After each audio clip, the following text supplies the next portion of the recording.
All right, everybody, it's a broadcast of the Ebony Star Network, sponsored by the E Nation. We are the Maximum Overdrive. We're going to take a different approach today. We're going to take a look at something that happened that was terrible, and we're going to look at the retribution that came about because of it. Then we're going to talk about how we can put it all back together. We're going to see what we can do. We're going to see if we can figure it out. Probably not today. It may take many days,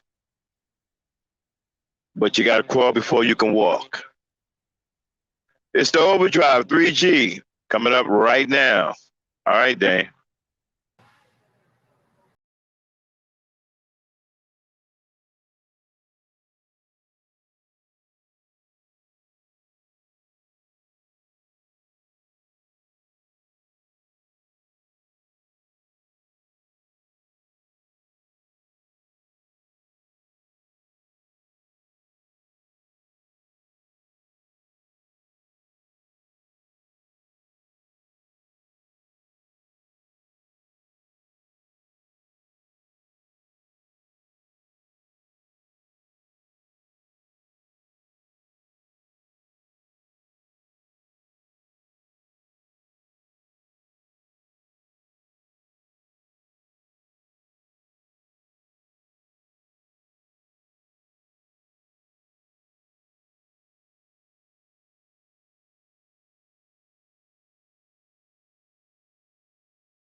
Right, what's going on, everybody? It is the Overdrive 3G. This is a broadcast of the Ebony Star Network, sponsored by the E Nation.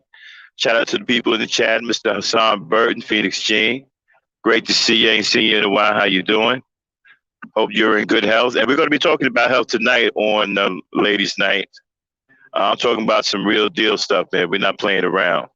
So we will have the Thunder Princess in the building tonight. Going to be talking about herbal medicine and all kinds of other things. So you might want to tune in. Before I get going here, Dane, put that animal up on the screen and let me get a sound check. All right, hear you. All right, throw that animal up on the screen. Let's get this thing started. All right, he's on screen. All right. What's going on? All right, now here's the deal. This animal you see on the screen created a terrible tragedy. He murdered his baby mama and left his child. I think he beat his little girl nearly to death and his other child and left them in the apartment with their dead mother for days. Now he's been caught and retribution is his. He is being dealt with. He will never get out of jail again because the mother of his woman prayed that he suffer behind bars and said that death was too good for him. And I agree. People like this need to be made an example of. And it's unfortunate because he is the product of terrible fatherhood. See, these animals, when they don't have any guidance,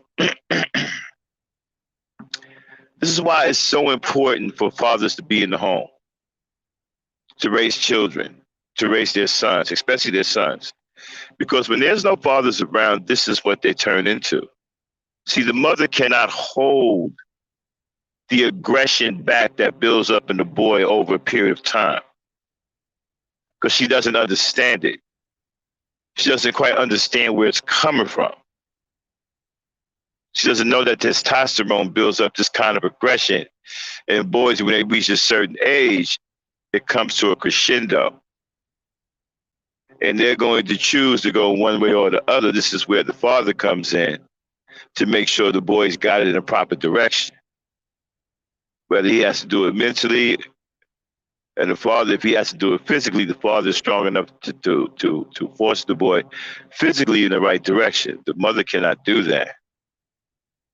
You understand? And so when these boys get to a certain age, they stop listening to their mothers because they feel that they are men now. Excuse me. And since there's no father around to teach them any kind of discipline or respect for their mother or authority or whatever, they have no respect for the mother. And they feel that the mother can no longer tell them what to do. And they go out in the street and do whatever they want to do, and they end up in bad stuff. And then their minds start to get corroded, and they end up with bad people. And they turn into things like you see here on the screen. See? And let me explain something to you. What he did to her came down to one thing. It came down to him not wanting to take care of his children. They pull that article up. Okay.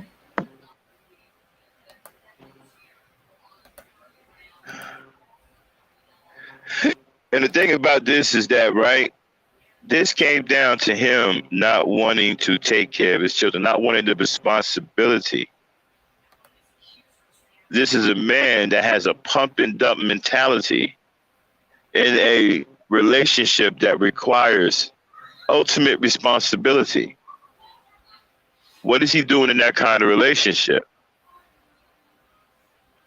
I'll tell you why. Because some of our sisters are feeling sorry for brothers, and they're still getting caught up in who's cute, who looks good. You got to stop doing that. You got to stop feeling sorry for these dudes. You got to start vetting these dudes hard as hell. I always said if they don't have any job, that's the easiest disqualifier. No job, no compensation. Sorry, I'm a little bit under the weather. These herbs that I'm taking are very powerful, and it, clearing sicknesses out of my body. But and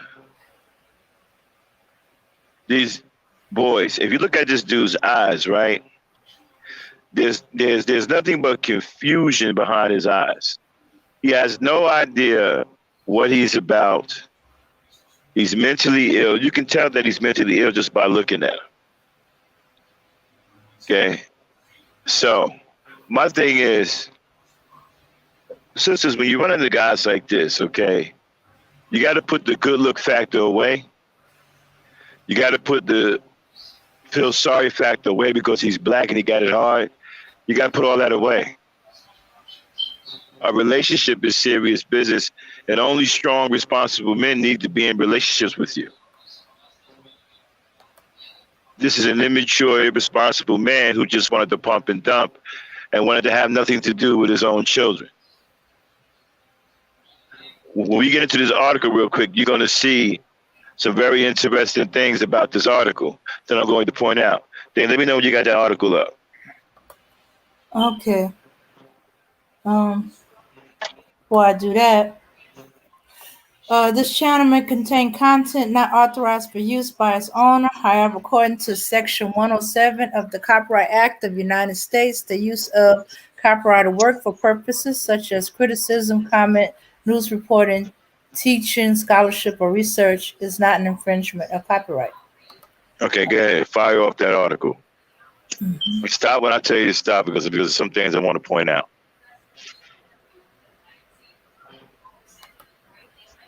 It's a very interesting article. Okay. There you go. And if you have trouble with the names, just replace the names with Ookly Bookly. Okay? All right, all right. There's the gentleman. There's the guy. Sorry.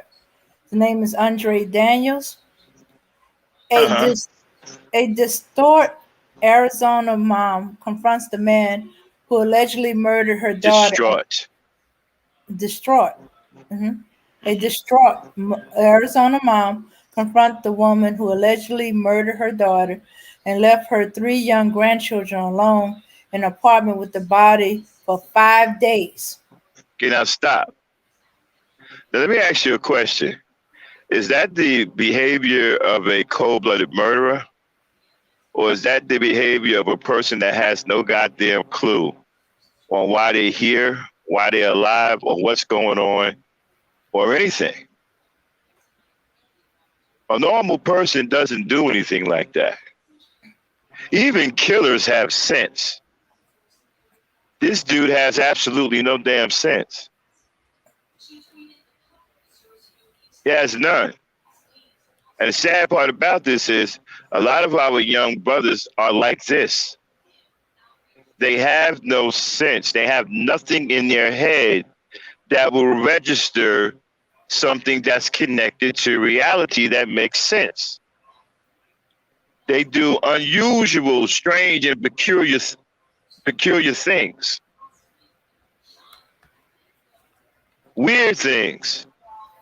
Things that people who have a mind wouldn't do. Go ahead, Dan. Andre Daniels, 30, was arrested last week and charged with the May 12th murder. Here we go again with this age 30. I've been having all kinds of problems with these 30-year-olds. I've encountered some of them on these panels. There's something wrong with these 30-year-olds. Their minds are messed up. I mean, they got the minds of teenage high school boys. I don't understand what's going on with that. I don't know why. Hold on one second. I'll be right back, Dan. Hold it down real quick. Yeah, 30-year-old seems to be the magic number. 30 and younger. Before it's the 20 under 30. Now we hear 30 years old. Yeah. So So he killed this woman in front of children, toddlers, killed their mom, left them there, left her there, and took off.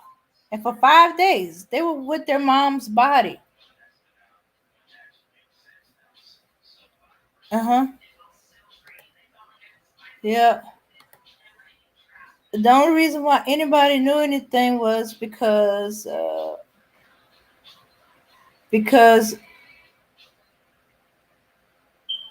let's see, um, the the police will call because um the Okay, I'm back. toddlers were calling. Okay. Hey, Hmm. no, I didn't ask you to go and keep reading the article. Oh, I hadn't yet. I just got started. All right, so go ahead. Pick up where you left off at. Okay. And remember, if you can't pronounce the name or whatever, just say ookly bookly. We'll know what you mean. Go ahead. Okay. Was charged with the May 12th murder of Miss Robinson, who body was found by Phoenix police when they came to the apartment because two tearful toddlers asked neighbor for food from their second-story apartment balcony. Now, stop. Now, you see, okay, so this deranged fool left these two toddlers in there to the point where they didn't even know what was going on. They didn't even know their mother was dead. All they know is that they were hungry. Their mother wouldn't get up. Mhm. See, this is a dangerous situation that we are in the state of mind that these boys are in. And people don't want me to talk about it.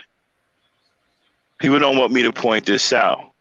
People don't want me to blame the black men who are responsible for allowing young men like this to develop. These boys are developing under our watch, and we're not doing anything about it. We have brothers who are sidestepping it, who are creating all kinds of fictitious scenarios to point fingers elsewhere. I had some fool come on my panel yesterday talking stupid about statistics and data. This right here has nothing to do with statistics and data. What this has to do with is an absolute failure at fatherhood. See, it's kind of hard to see that, right? Because this fool is a finished product. He's a grown ass man. So when you look at him, it's hard for you to think back when he was a young boy because he just committed a heinous act. He just committed an act of barbarism against three human beings. So it's hard for you to look at this guy and imagine when he was a young boy. See, when he was a young boy, he could have been saved. He didn't have to grow up into a monster like this. If the father was there, if the father was there doing the things that he was supposed to do and raising this boy properly, this boy would probably be in the military because he's got that military look. He'd probably either be in the military, he'd probably be an engineer, he'd probably be doing some other things, but I highly doubt, because nothing is foolproof, but I highly doubt he would be a monster like this. Because if the father is raising him correctly, he would be a man of integrity and he'll be fit to be a father and a husband because he will be a responsible man and he would be a strong man. This dude right here is none of that. He's weak. He's mindless. Yeah, he knows nothing about responsibility, nor does he care to take care of his children. He probably don't even think the kids are his. And listen, this dude mind is so far out of whack, right? He figured if he murdered his woman and leave his children there and leave, somehow he's going to get away and start over somewhere. See, that's the thinking of a lunatic. Lunatics think like that, right? And what's hurting my heart is that this is a woman, beautiful woman that brought in two beautiful children. And this is the kind of guy that an Alan Roger Curry would teach how to get women. This is the kind of guy that alpha male strategies will tell to go out and pump and dump women. This is the kind of guy that Kevin Samuels will turn against women or make what's already in them even worse towards women. This is why I say we don't need dating coaches. We don't need to teach this dude right here how to get girls. This dude needs help. Well, he's beyond help now, okay? Unfortunately for him, his life is over. Shout out to Joe Whitfield. What's going on, Whitfield? It's been a long time. Unfortunately for him, his life is over. His retribution is at hand. The mother of the slain daughter and grandchildren has asked the Creator to allow this man to suffer for all his days on this earth. And I have to say, I agree with that because his acts warrant that. I think the punishment fits the crime. The fact that you left those two babies like that, you murdered this woman who brought two beautiful children into this world, labored for 18 months, 9 months apiece, labored as her body worked to create these beautiful human beings. She labored for 9 months apiece to bring two beautiful children in this world for you. And this is what you do to her? In front of these two beautiful children that her body labored to create? No, you deserve to rot. You deserve to suffer until your last day on earth. And when your last day come, I hope that you're kicking and screaming and hollering in agony on the way out. Because you deserve nothing less. And when you get in hell, hopefully that'll be where your real punishment begins.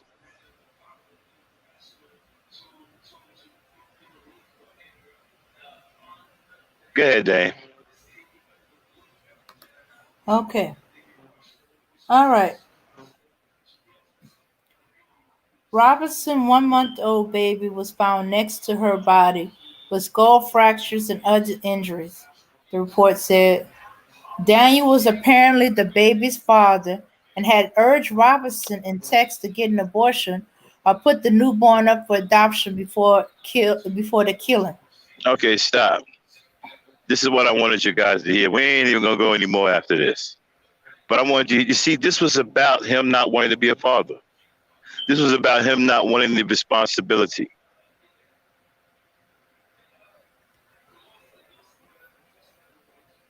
He asked his woman to give the baby up for adoption. He asked her to get an abortion first. Then that didn't work. She carried the baby to term at the baby. Then he wanted to get the baby up for adoption. You see, in this case, if you're a lunatic like that, then I support you leaving the home. I'd rather the mother be alive with those two children and we try to find some way to help her out than you take her life. See, sisters, sometimes, right, you have to leave a nigga. If a guy is pushing at you to get a divorce, an abortion, and then turn around and ask you to put the child up for adoption, you need to leave this guy. It's better that you leave with your life and your children's lives intact. And we'll figure out how to get you some funds later. There's help out. We'll deal with that later. But you need to leave that dude immediately. Because a good father, a responsible man, is not going to ask you to get an abortion and definitely not going to ask you to put his child up for adoption. You see, your pursuit should definitely be hypergamous, right? With a caveat.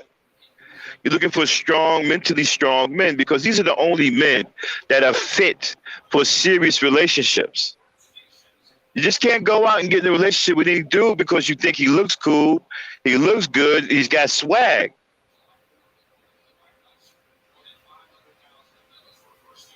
That doesn't work. You're asking for trouble. A lot of these dudes got swag, right? But they messed up in the head. Their heads ain't right. Their hearts ain't right.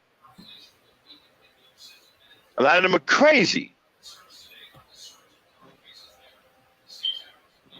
So you just can't be going after swag anymore. You can't be going after the tall, dark, and handsome because that's what it is, tall, dark, and handsome or whatever. Derek Jackson. It ain't about that. You got to start vetting these dudes' minds. You need a guy with a stable mind, a strong mind. That's what you're looking for. A strong-minded individual.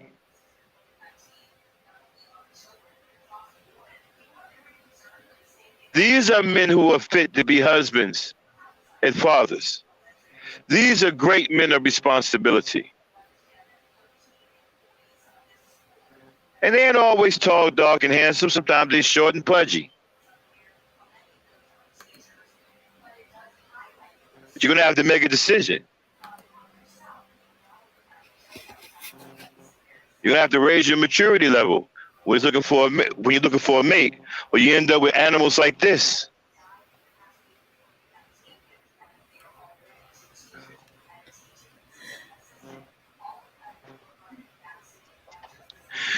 I'm sorry, y'all. Give me.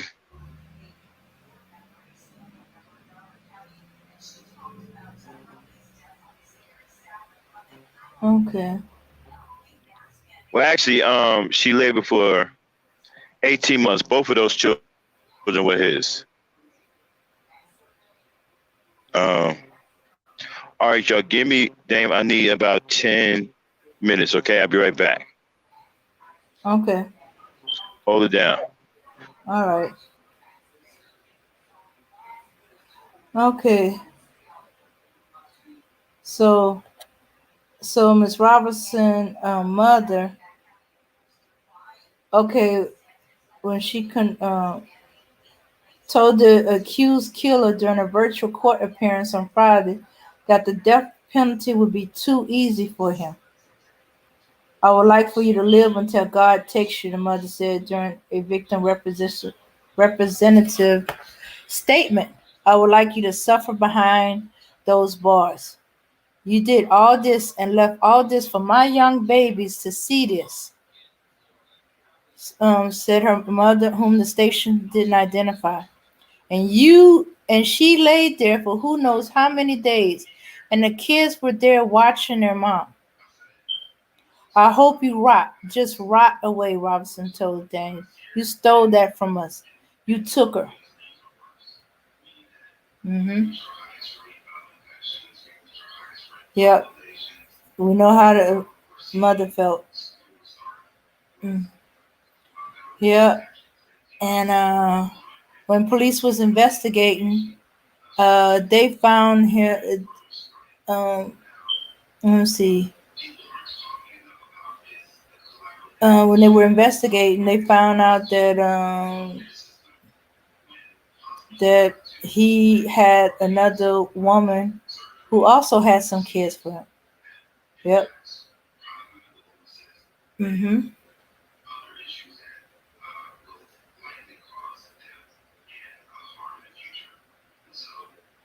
Yep. Left them the children in there. They witness was on what happened, and they too young to understand. They 2 and 3 year olds crying on the balcony because they're hungry.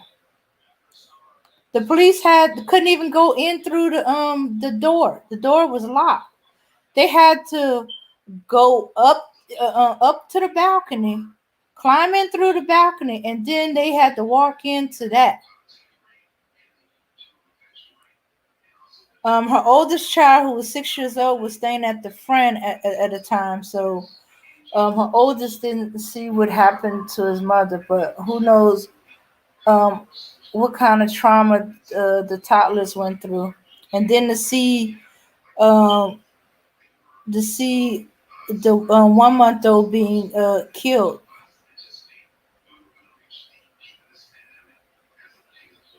Hmm.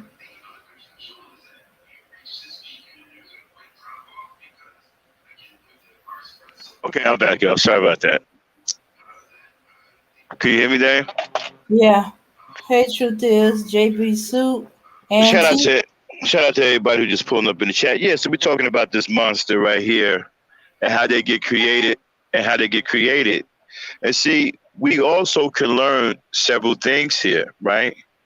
We can learn how they get created and we can learn how to stay away from them. If we are black women, we can learn how to stay away from them and get these guys out of your life. So you need to start taking cues from all of these things that you see, right? That make these guys commit murder.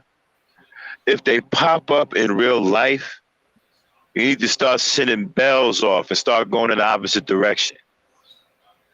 You would have do, you start questioning you about an abortion if you're pregnant, it may be time to get up out of there. Or if you see the pregnancy through, then you start talking about adoption, it's definitely time to get up out of there. Mm-hmm. I'd rather see you alive with your children and trying to work it out than to be dead and your children possibly, murdered as well.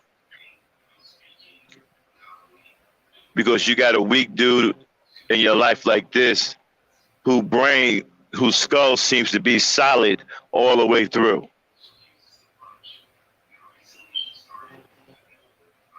You understand?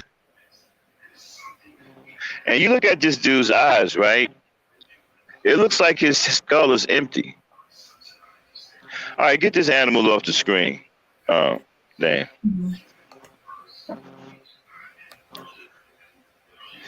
So as black people, black women, what do we do? How do we start to put this back together? Let's have a discussion. How do we start to put this back together? Where do we start? We got a lot of young brothers who are either crazy, has some kind of mental illness. They are being led by a lot of angry old bitter men with gray beards who hate women, who are either gay or have some kind of bad issue with women or want to be pimps. I mean, you got to have like a lonely life to where the only good that you can bring the world is to teach boys how to lie to women or teach boys how to trick women. And you 50 plus years old.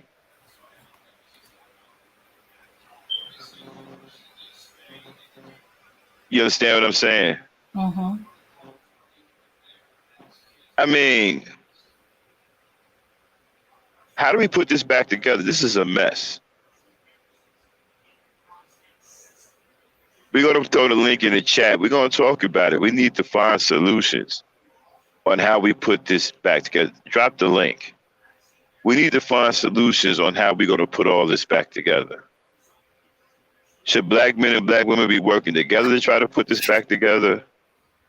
Should black men be working on their own, try to put this back together?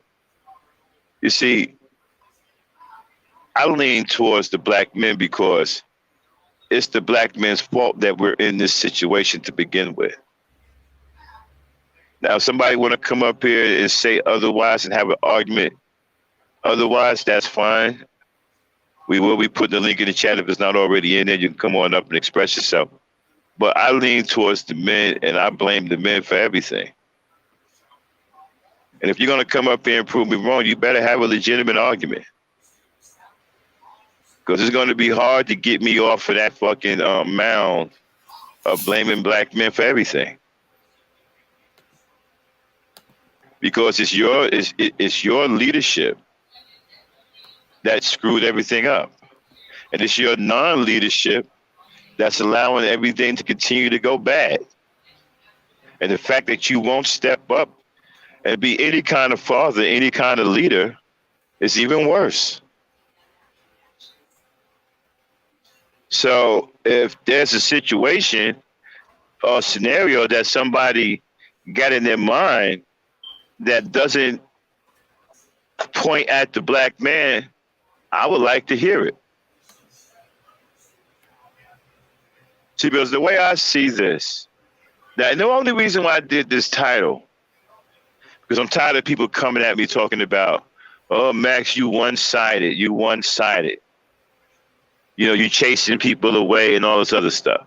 All right, so now we're going to have a balanced title. I'm not changing my stance. I'm still blaming black men for anything. Now, you're welcome to come up here and try to convince me otherwise. I don't believe that's going to happen, but you can try. But if somebody else has another argument about the other side, because I don't blame the other side. That's not me. Now, you can come up here and talk about the other side all you want. But understand something. It has to be something legitimate that you can't point, that I can't point back to black men. And I haven't seen an argument made yet that I couldn't point back to black men. So if you're going to come up here and blame women, you're going to have something new from another planet that I've never heard before or never seen before, whatever. Because I haven't gotten engaged in any argument yet where they were blaming women the way I could not take everything that they blamed women for and turn it right back around and blame the black man about. And be right. And not only be right, at the end of the conversation, having the guys who first started out blaming black women, at the end of the conversation, agreeing with me. See, because when these guys come up here all charged up about blaming black women, they're misinformed. They're coming up here with a battery in their back from guys like Brokeback Samuels, the Manosphere, and they don't tell these guys all of the details. They don't give them all of the information. Damn, hold on one second. I'll be right back. Yeah. Yeah. So, yeah, they don't give them all the information. Half true, partial true. Not the whole statistics, stats. You know.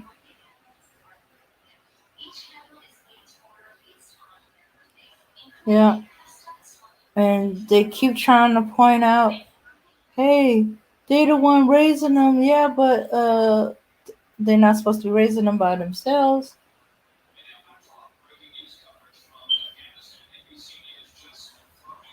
Yeah.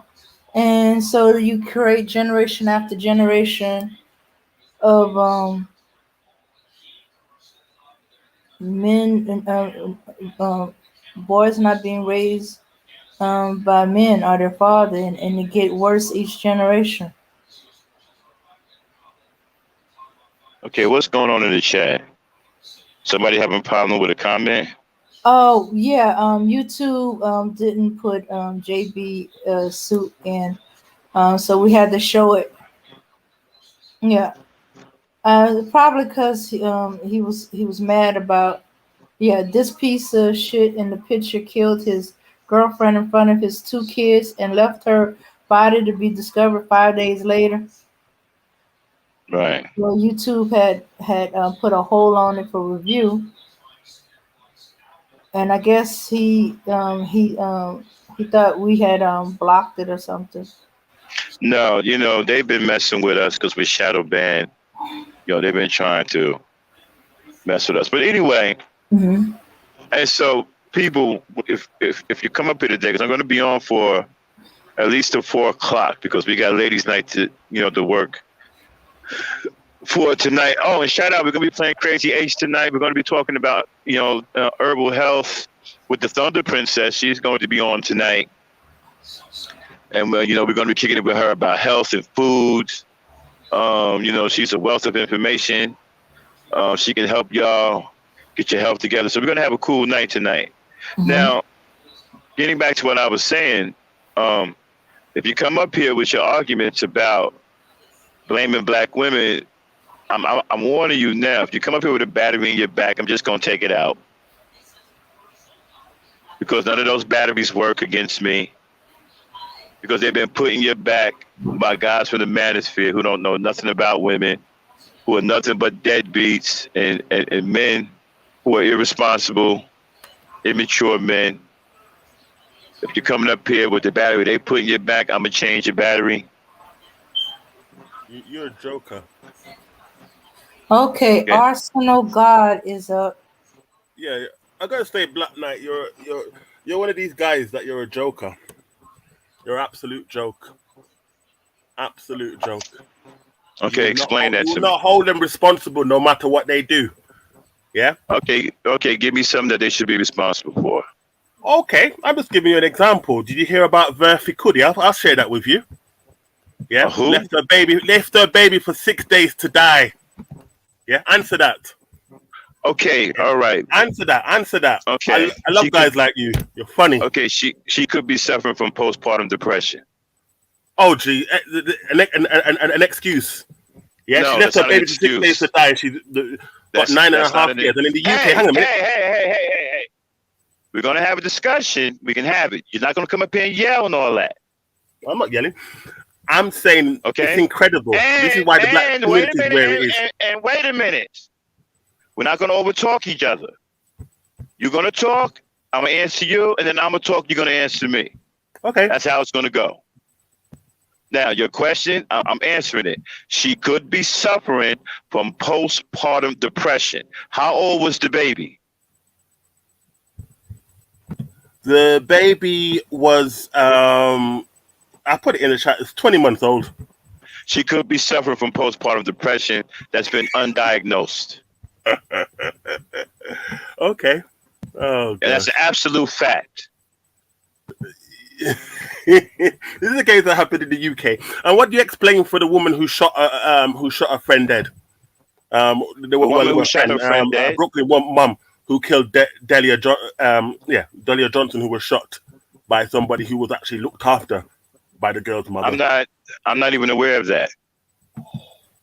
So you're not aware of the case of Delia Johnson? No, who was shot on Franklin Avenue, a prospect place in Crown Heights, Central Brooklyn. I'm not aware of that, but but here's the problem, though. Right? This came up. But this is what I'm not aware of that. The gun behind her thing got out of the car, coldly shot the girl in her head, calmly walked back to the car and got back in. Okay, all right. Now, I don't know about that situation, but let me explain it. Hey, let me answer the question. I'm trying to be a gentleman. I'm trying to give you some space. Let me answer the question. No, I don't know about that, but I'll say this.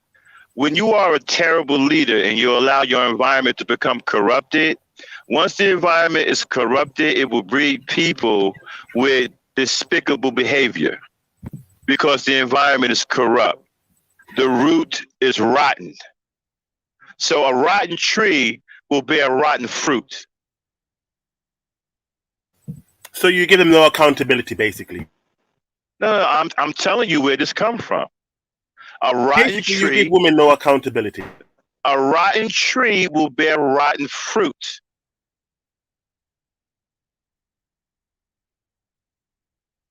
Once the roots are rotten, nothing good can come from it.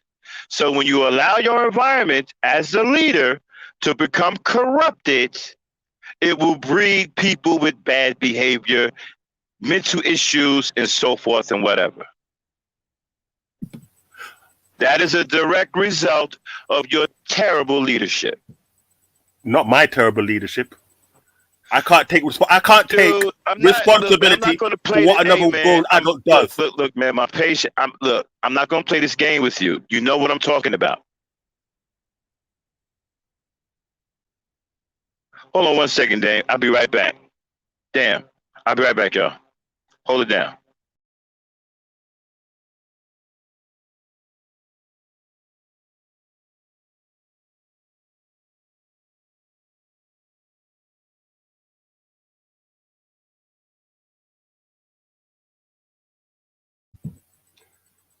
The feminization of the Black pro community, the Black conscious community, is run by feminism. This is why I tell the young youth not to follow it.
Okay, I'm back. Can everybody hear me? Yeah, we can hear you. Okay. All right, let's continue. Okay. Now, so like I said, when you are a terrible leader and you've allowed your environment to become corrupted, these are the kind of people you will breed.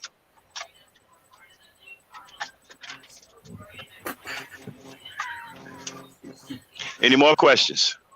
Oh, I haven't finished on it, but go right ahead. Yeah, like Tupac said, I cannot be responsible for what another end does. I cannot take responsibility. How can I take responsibility for what another adult does? How can you take responsibility for what another adult does? Yes. Yeah. When you become 18, you become an adult. You can't, because you're supposed to take responsibility for what they do when they're young. That's why I say. That's why I call you a failure. Do you understand what failure means? So, hang a minute. I'm a failure for something. I'm saying, do you understand what failure means? This is a very, very simple term to understand. Failure. I refuse to take. As I said, I refuse to take responsibility for what another adult does. You don't refuse. And when they're adults, you cannot take responsibility because you've already failed. I haven't failed them. You failed them when they were young. No, I haven't failed them. See, once they become adults, Black Knight. I've stopped youth from going into. Once they become adults, they are a finished product. Mm-hmm. Once they become adults, so your failure as a father when they were children, right, allowed them to mold. Not my failure. I don't have children. I don't. So it's not me. Hey, Arsenal. I'm losing patience, bro. I already told you what I meant.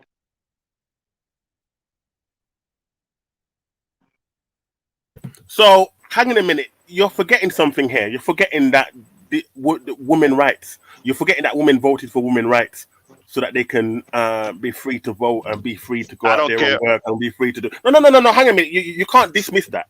Yeah, that's not something you can dismiss. That don't have anything to do when they were happily married. When they were happily married, yeah, they went. They joined force with the white women and white women liberation. Yeah, to be free. They listened to the white women. The white women tricked them. The white woman said, no, it's not good to be married. That's slavery. Yeah. And since that time, right up to going from the late 80s and 90s, Pookies and Ray Rays weren't considered for relationships. Yeah. What we've seen black women pick Pookies and Ray Rays. Yeah. They love Pookie and Ray Rays. Are you done? Okay, my turn. That don't have anything to do with you and your responsibility. That doesn't absolve you of anything. It doesn't relieve you of your duties as a father. It doesn't relieve you of your duties as a leader. There are no excuses. You're a failure.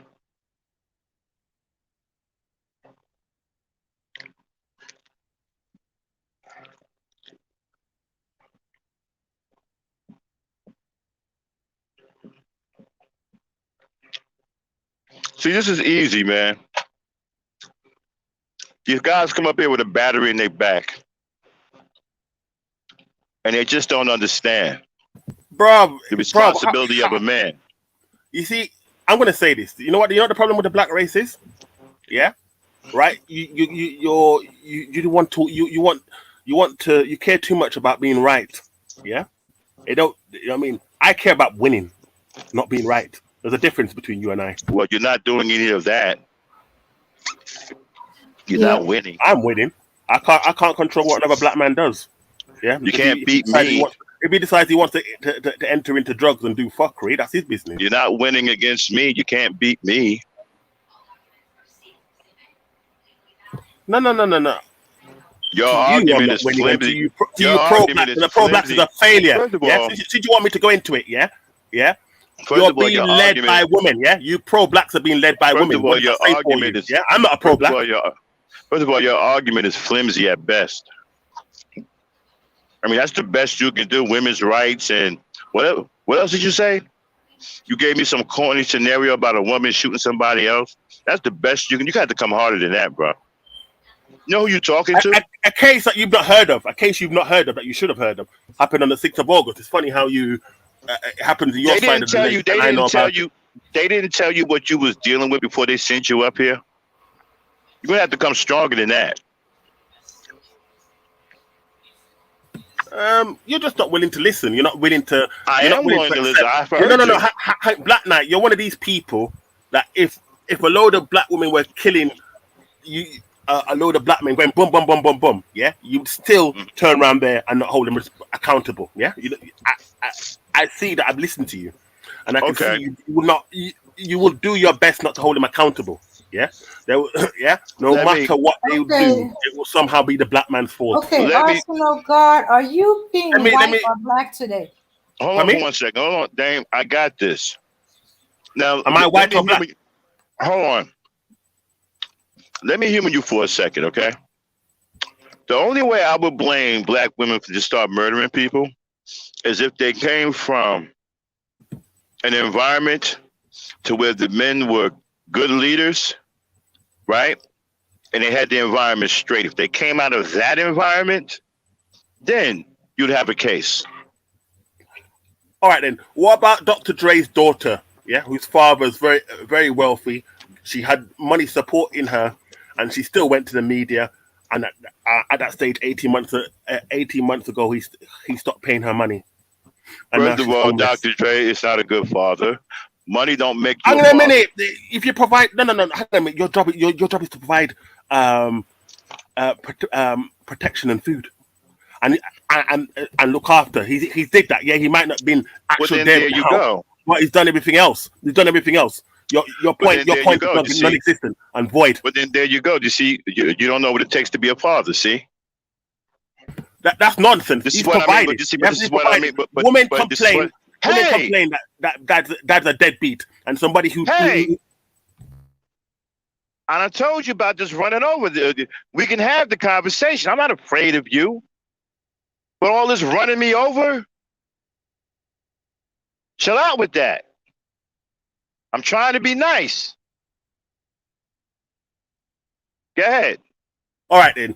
So hang on a minute. So since you're so think you're so right. What about what Shazia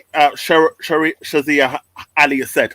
Yeah, even Shazia Ali has said that black women are a problem. Yeah, right. Shahrazad Ali is talking from a perspective of a controlled environment by responsible men. Shahrazad Ali comes from an environment that is controlled by powerful and responsible men. She's in the Nation of Islam. Those men have their act together. So she's speaking from that perspective.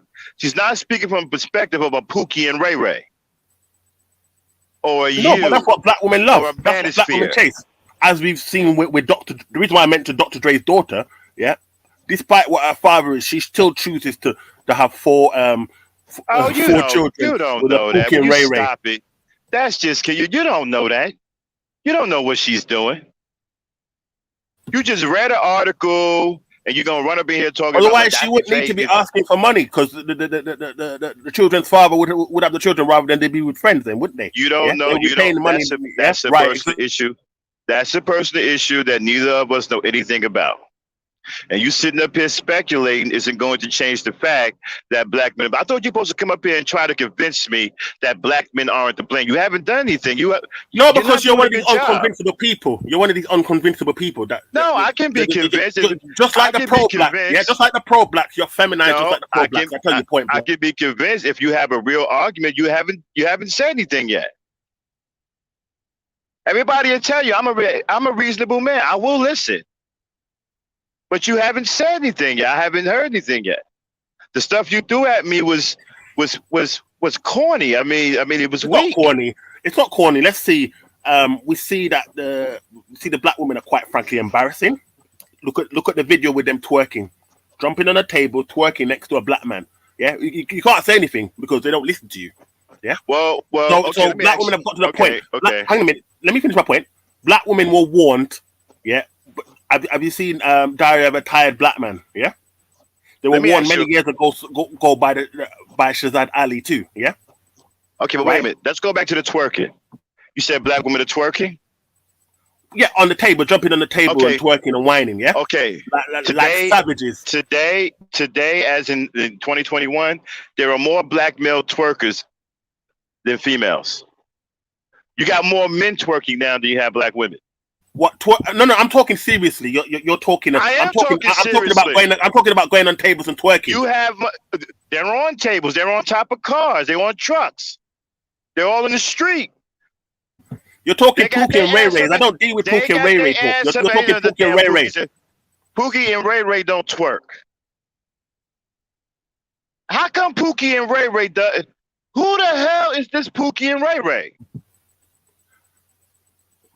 The guys that shouldn't have no place in the community. No, I'm talking about the guys at the black community.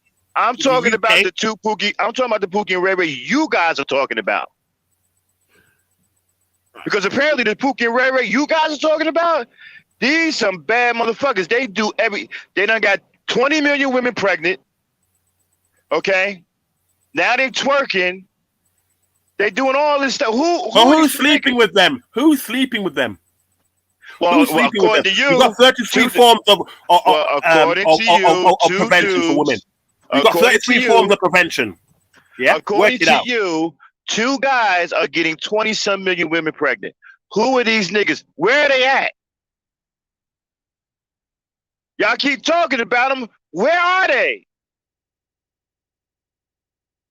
What Pookie and Ray Ray is this that's going around getting 20 million women pregnant? No. All right, I made a mistake by saying Pookie and Ray Ray there. But hang on a minute, yeah? I'm saying that black women love Pookie and Ray Ray. This is black women's problem, and they've been told this for years. Black women love Pookie. They still love him. Yeah? Yeah, just like I mentioned, Dr. Dre's daughter. Yeah? She still managed to get Pookie and Ray Ray. It's not her beneficial situation. Okay, but check this out. Do you know what a Pookie and Ray Ray is? And she is married. Dang, I said I got this. Do you know what a Pookie and Ray Ray is? I don't care if he's married. Do you know what a Pookie and Ray Ray is? Yeah, Pookie and Ray Ray, we can get the dictionary out, and I will summon you with that. Pookie and Ray Ray are the guys who are useless that don't work. Yeah. No, Pookie And if they and do Ray work, they Rays, earn very low jobs. Pookie and Ray Rays aren't thugs. Yeah, thugs, drug dealers, No, bank the robbers, all Pookie, these guys. no. Thugs are drug dealers, not Pookies and Ray Rays. They fall under the line of Pookie. And you Ray don't Ray. even know what a They Pookie. don't Even know what a Pookie and Ray Ray have no is. responsibilities. They don't do stuff legally. They break laws. You don't even know what a Pookie and Ray Ray is. But anyway, so check this out. So you saying that black women only love Pookies and Ray Rays?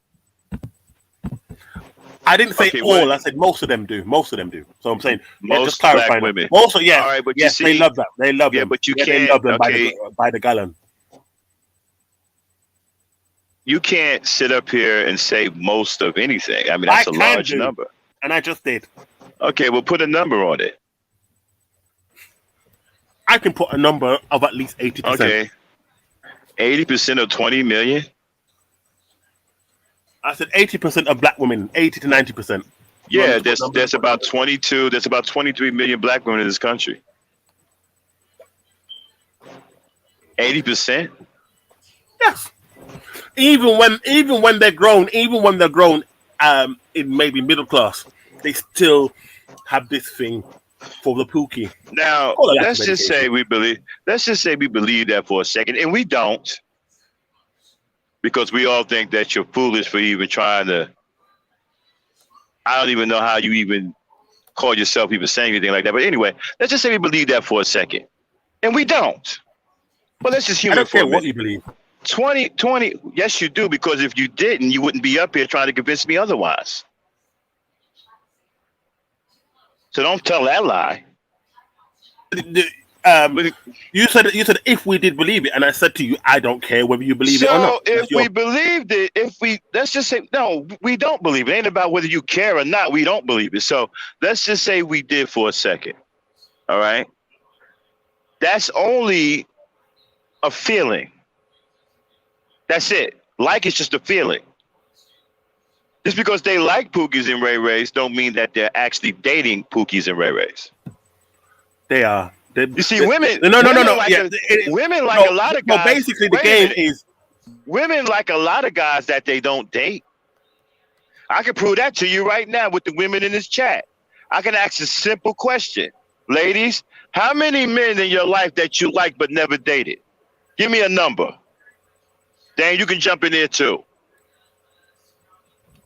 Women like a lot of men that they don't date. Yeah. Ladies, give me a number. How many men that you liked in your life, even like now, that you don't date or not in a relationship with? Oh my goodness. Read out some of them numbers. Oh, that's a lot. Ooh. Drop the numbers, Dan. Okay. Oh my goodness.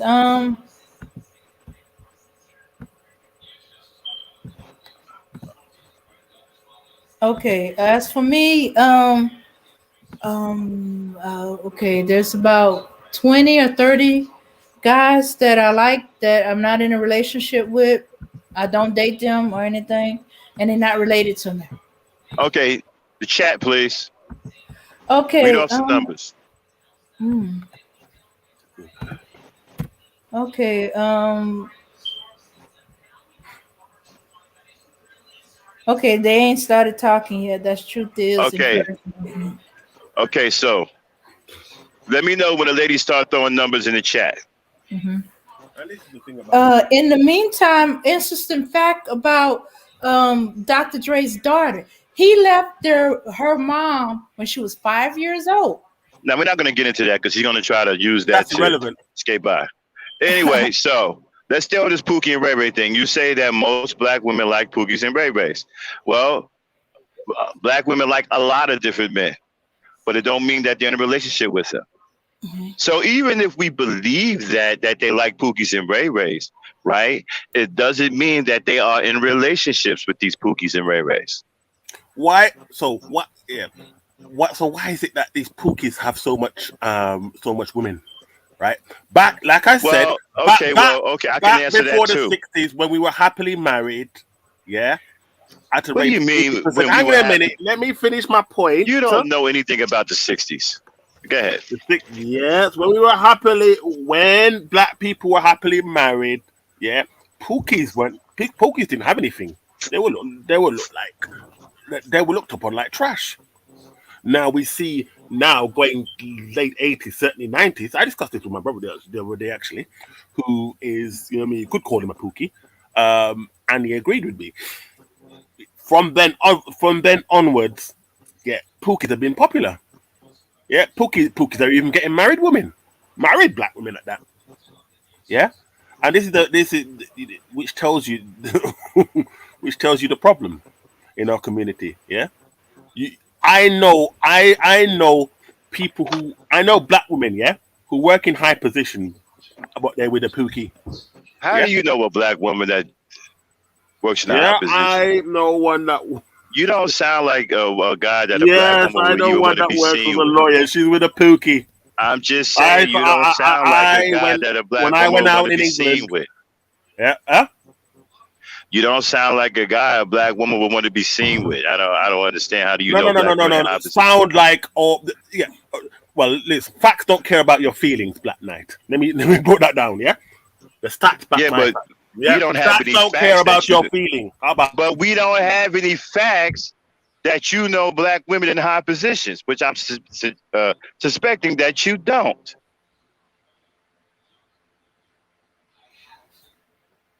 I can't imagine a black woman wanting to be seen with you, let alone know you. I don't need to prove you that I do. Excuse me? You just heard me quite clearly. I said I don't have to prove to someone like you. Well, when you making you making claims like that, it's not just to me; it's everybody in the chat. You're going to have to prove something. You just can't come up here and just run off at the mouth. You're gonna have some kind of receipt, especially that black women in high places. I don't think anybody in here believes it. You're gonna have to show us some receipts, bro. Yeah. So, like I said, yep. There are women on here saying women are problems. There are women on YouTube saying that women are problems. Jessica X, Danica Marie, yeah, Crimson Cure. Put them on mute for a second. So carry on with your deludedness. If you're going to make claims like that, you're going to have to bring receipts.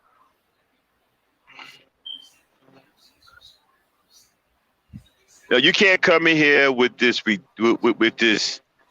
Barney Fife mentality. And all these stupid talking points talking about, black women in high places. Nah, we're going to have to see some receipts, bro.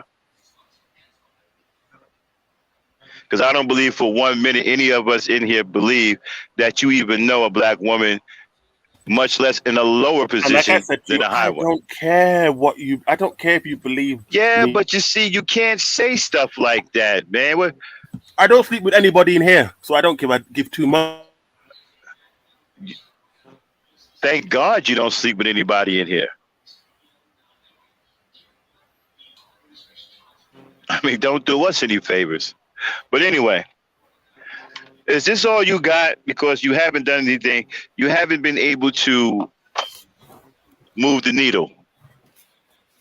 You're one of these people, no matter if the truth came out in your face, you'd still say the same. It doesn't matter. It doesn't matter with people like you.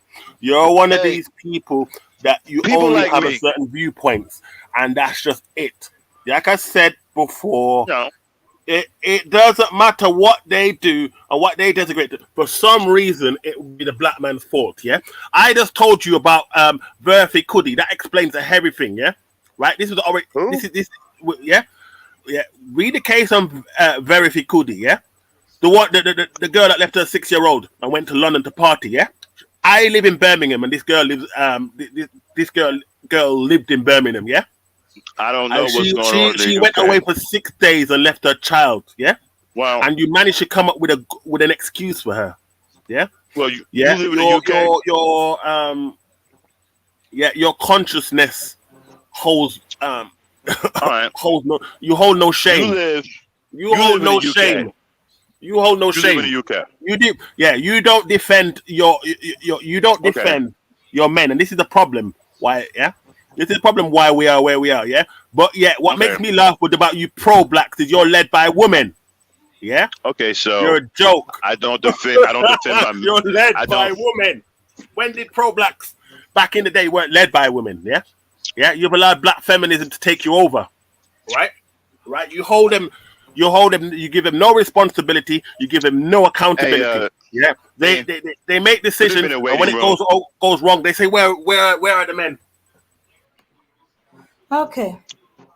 All right. Let me tell you something. He's in the waiting room. Yeah. Okay. Let me tell you something, dog. You're not gonna come up here and just rant, say stupid shit. Okay. Now, as far as the UK go, I'm surprised you don't have maniacs running around there with black men like you leading the environment. I can only imagine how bad the environment is over there. I mean, just listen to you. You representing the UK. So right now you're giving us this horrible vision in our mind about what the environment is in the UK. All right. And so as far as me defending my men can defend themselves. Real men can defend themselves. We defend women and children. We defend ourselves. I don't defend my men. Defend yourself. I'm here to defend women and children. I'm not here to defend you. You're a grown-ass man. Defend yourself. What the fuck you talking about? You want men to defend you, go over there with your boy Kevin Brokeback Samuels. I'm pretty sure he won't have any problem putting his hands on your bottom and letting you know it's going to be all right. Okay?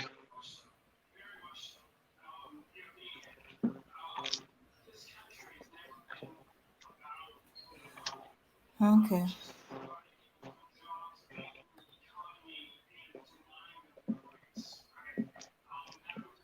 Okay.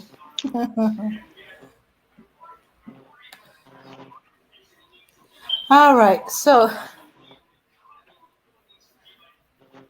Well, the question was, he said that most black women like Poogies and Ray Rays. And my reaction to that was, most black women like a lot of men, but it don't mean that they're in relationships with them. So the question was, black women, how many men that you like that you're not in a relationship with? Just give me a number, 5, 6, 7, 8. Yeah. Well, I just because a black woman like you don't mean she's going to be in a relationship with you. She could just like you. She could just think you're a great guy, but not the guy for her. There's lots of women that think guys are great, but just not great enough to be in a relationship with them.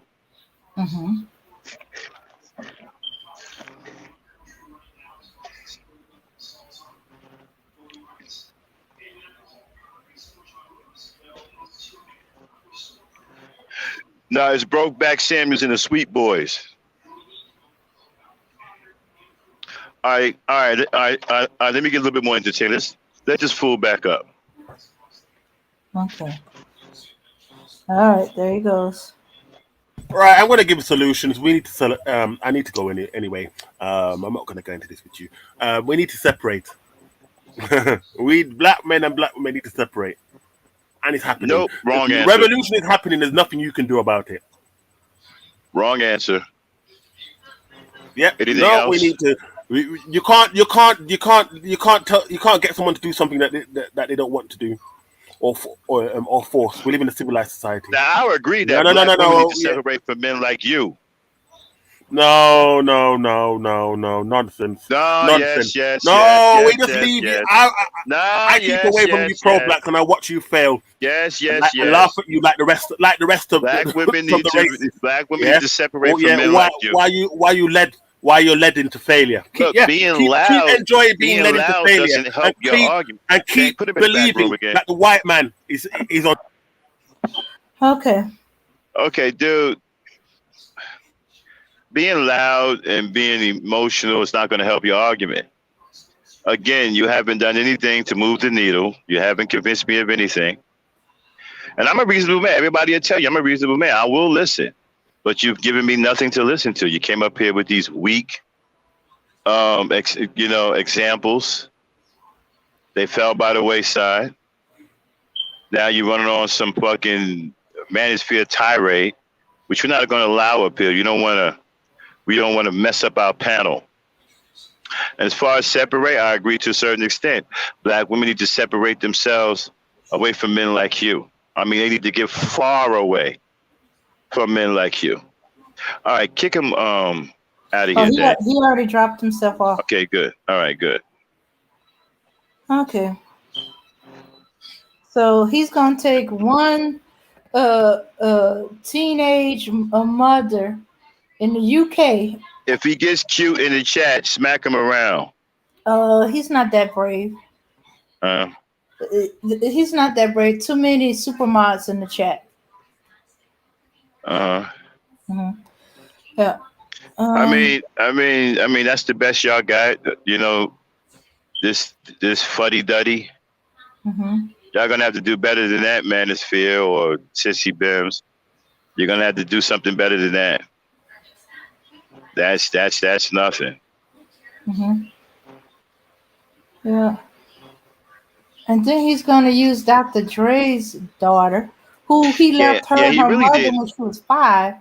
Yeah, he really didn't have any real points at all. He really didn't have anything that even made me even pause a second or two. I mean, he couldn't make me think of nothing. Mm-hmm.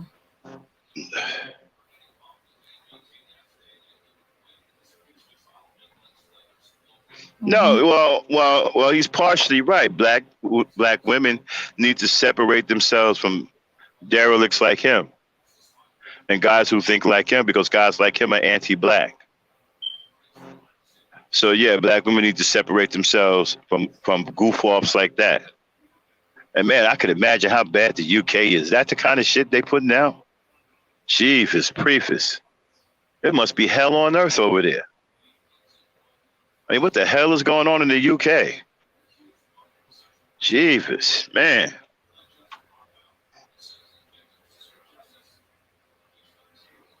Mm-hmm. No, he Yeah. New name, new case. Shout out to New Name, New Case. How are you? We can't ask him New Name, New Case.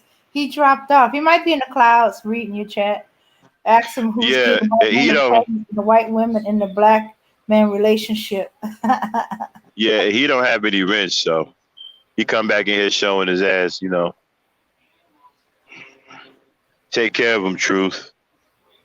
But well, I gave you guys a shot. That's your best representative. That's all y'all can do. That's the best y'all can do. Send a bum like that up here. I'm starting to get insulted, man. Like, damn, y'all don't think anything better of me than that? At least somebody up here that can at least try to challenge me or something. Damn. I didn't actually. Okay, I missed that part. He actually said, "Your man." Oh my goodness. I'm sorry. Oh my goodness. Exactly. Somebody, you don't defend your men. No, I don't. The men should be defending themselves. I defend women and children.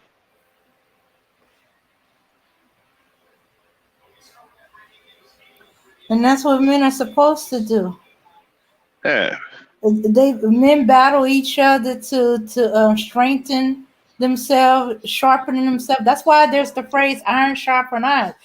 That's usually associated with men, because men will fight with each other, bounce heads with each other, go at each other, and they come back and they come out of it stronger, better, Even when they defeated, they learn. Okay, this did this move with me, and this is what his way he does, Yeah, and that's he's some in this motion.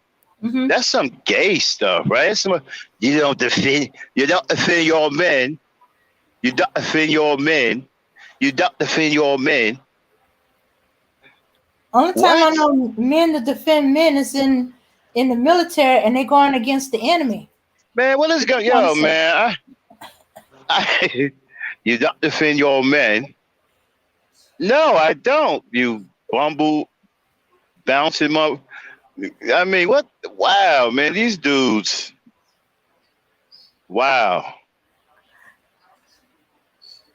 You don't defend your men. No, I don't. I am a defender of women and children. Grown men need to defend themselves. I can defend myself.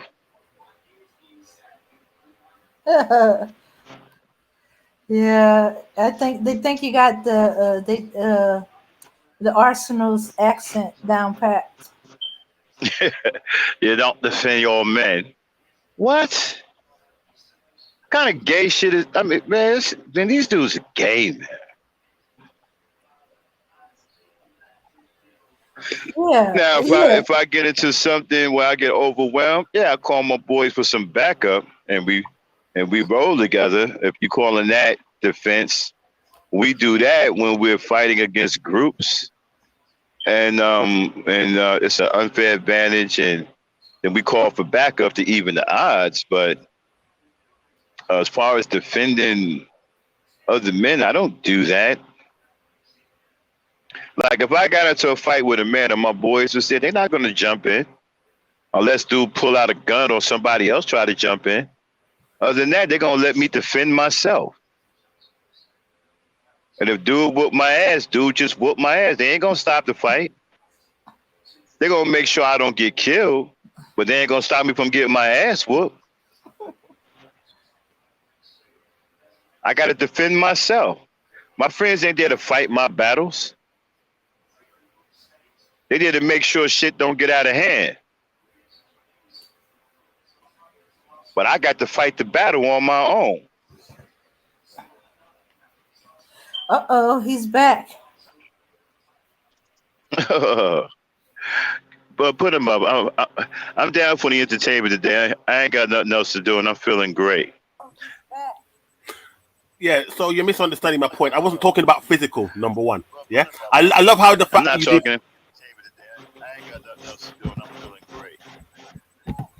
Right, so yeah, it's funny how you're. I wasn't talking about physical. Yeah, I'm talking about, for example, that in courts where 85% is given to the mother, 85% of the time. Yeah, the system rewards. The system, yeah, is on the woman's side. Right? It's supposed to be. Yeah, all the system is on the woman's side. That's not. It's supposed to be. No, it's not, because they voted for independence. Okay, do you know who created the system? Right. They voted for independence. Do you know who created the system? Do I know who created the system? Put him in the room for a second, Dane.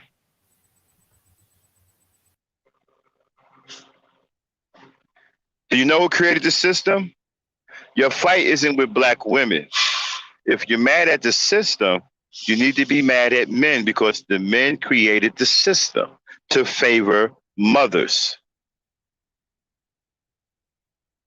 Okay? And white men at that. White men created the system to favor mothers, so that the mothers will have protection, because white men used to run out on their families just like black men are doing. That's part of your problem now. You think you're white. Think you can do what a white man does. You can't, because a white man has power. You don't. So you cannot do what he does. But they created the system to protect the mothers and the children. So your fight is not with black women. You need to go take it up with Brad and them. Oh, what's the matter? You scared of Brad? Oh, I forgot. You too busy on your knees giving Brad fellatio. Let him back up.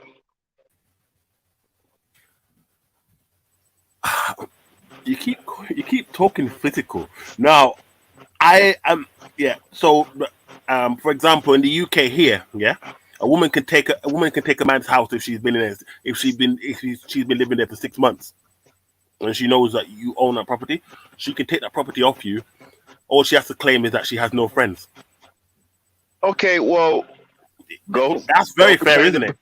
Okay, you need to go complain to Brad. He set that up. Yeah, right. Not. So there is a gender war going on. Are your ears working? I don't care what you want to say. There's a gender war going on. You need to go take that up with Brad. Brad is not oppressing us. Brad set all of that up. Brad is not oppressing us. Brad is trying to get back his power. Hang on a minute. Brad is trying to get back his power from Becky. Your problem is with Brad. Brad is trying to get back his power from Becky. I don't. That's none of my concern. I'm telling you where your problem should be with. Yeah. Go kick it with Brad. Say, yo, Brad, what's up with all these fucked up laws, bro? Hey, Brad, what's up with this fuck shit? Look, the laws was created to benefit by Brad. They were created. No. Let's say it right. Let's all say it as together. A means of control. In the back room again.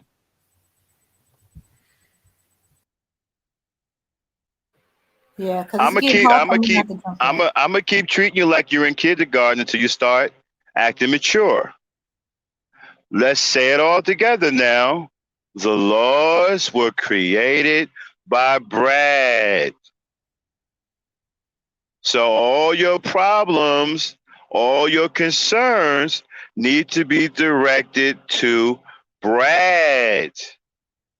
The black woman had nothing to do with creating these laws and creating this system.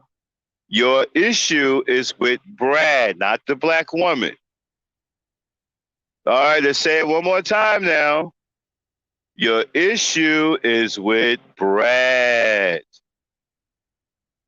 Okay? Hey, everybody in the chat. His issue is with who? Brad. Mm-hmm. Yeah. Let him back up. Like I said, black men need to SYSBM. Save yourself, black men. Black women are not worth anything. Simple. Most of them.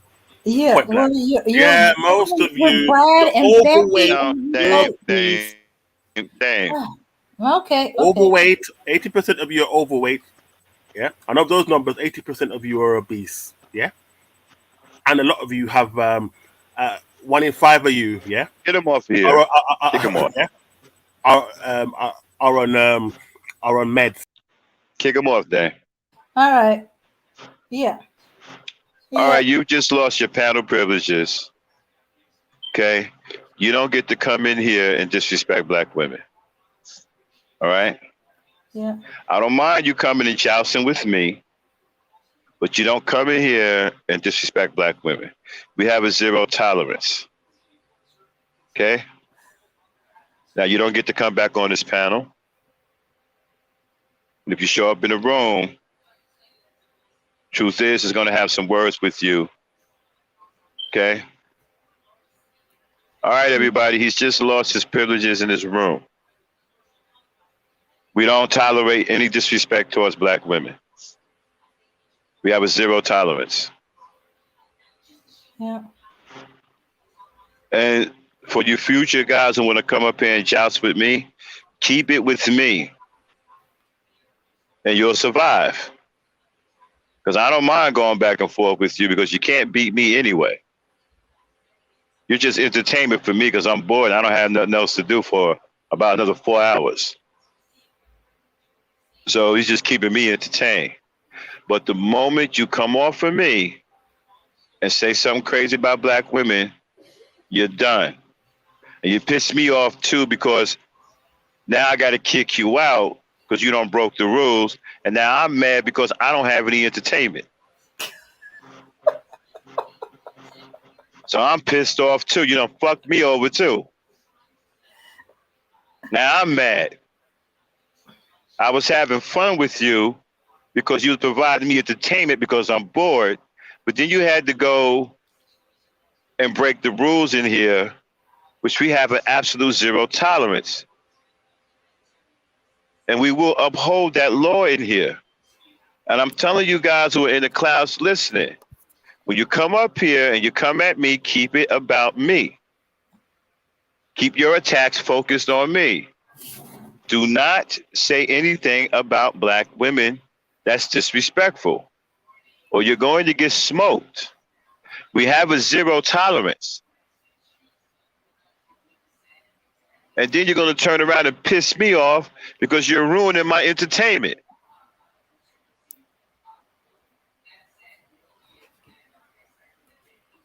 Now, I was enjoying myself. I can't even count on you motherfuckers to give me some entertainment. Damn it, Dame. Yeah, well, I can't even count on to give me. I can't even count on to give me some fucking entertainment. Damn. Okay. Well, shoot. I have to keep stepping away when I'm around him because I keep wanting to jump in. I like that truth. Hey, hold on. Okay. I like that truth. We're gonna call it the Shark Tank from now on. I like that. Like, down to the Shark Tank you go. Yeah, Arsenal's in the Shark Tank, y'all. He's fair game. He done broke the rules. You know. And he done pissed me off because he done took away my entertainment.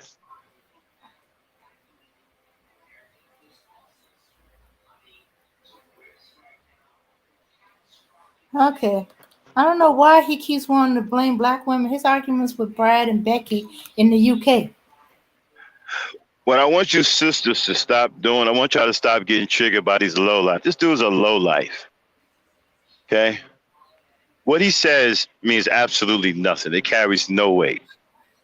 Actually, it's kind of ridiculous that he's even saying anything like that.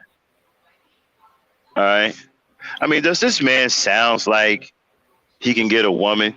Does he even sound like a woman would even want to be seen with him?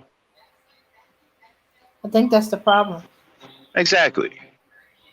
He's mad as hell because he can't even pay a woman to take a picture with her. I mean, it's bad when you go to a woman and offer $100, like, can you take this picture with me? She says no. How many women are going to turn down $100 to take a quick picture with somebody? No, they want to take no picture with you, man. Hey, Mika. You know what I'm saying? You missed the madness. I mean, back in the day, right?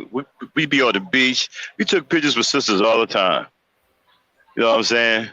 And we talked about, we compared pictures. Yeah, man. She was nice, man. She was cool. But we weren't lunatics. We had fathers. Okay, so we wasn't out of our goddamn minds. So it was safe to take pictures with us.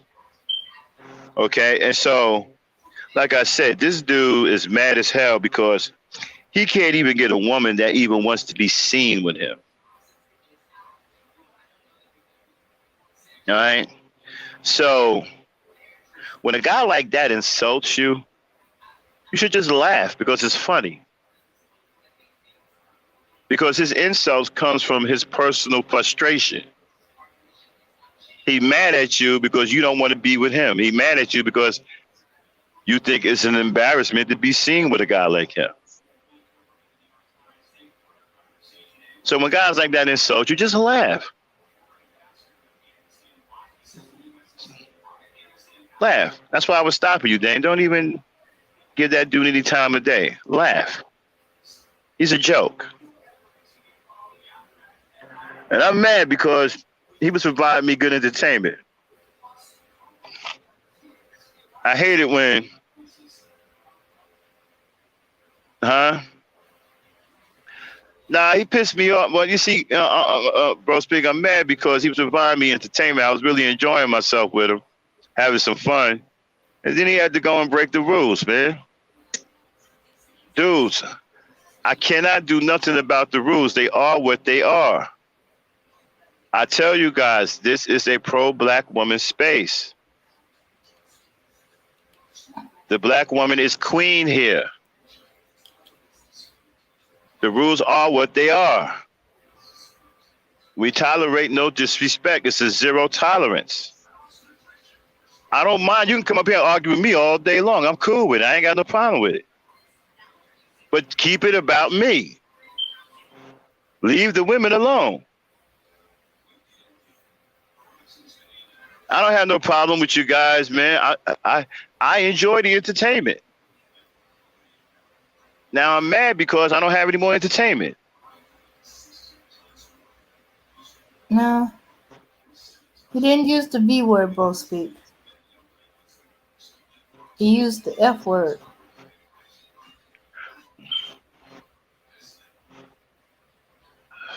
As in, black women are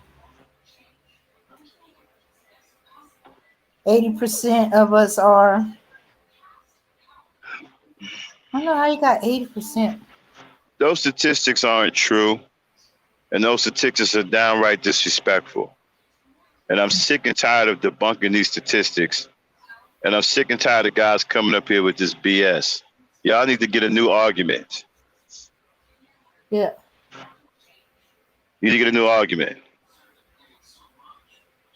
And I don't mind, like I said, if you're going to come up here and come after the Black Knight, that's cool.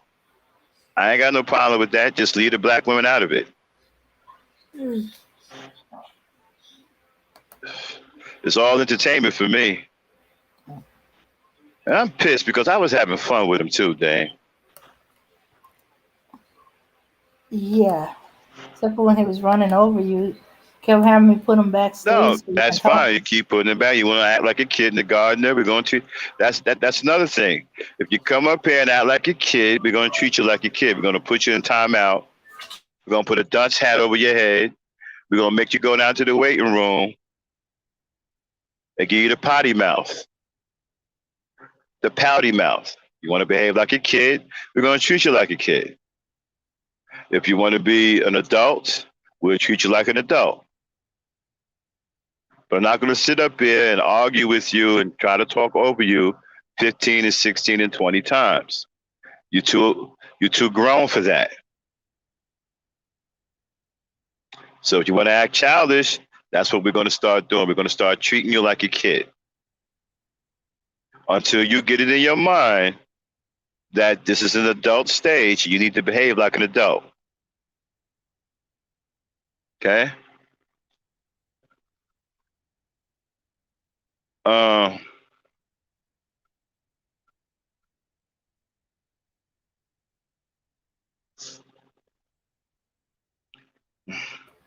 right. I see I missed some drama. I didn't get notification. Just hopped on. Yeah. So he said Brad is trying to take power back from Becky. If you're not getting notifications, right, go to your subscriber. Go to the subscriber section of this page, click the bell, make sure that bell is clicked. If that doesn't work, unsubscribe and resubscribe. And that'll fix the notification problem. Yeah. Click on the bell and have it go all, not custom, all. Yeah, all. Mm-hmm. If it's already clicked all, unsubscribe and then unsubscribe and then subscribe again, and then click the bell all. That'll reset it.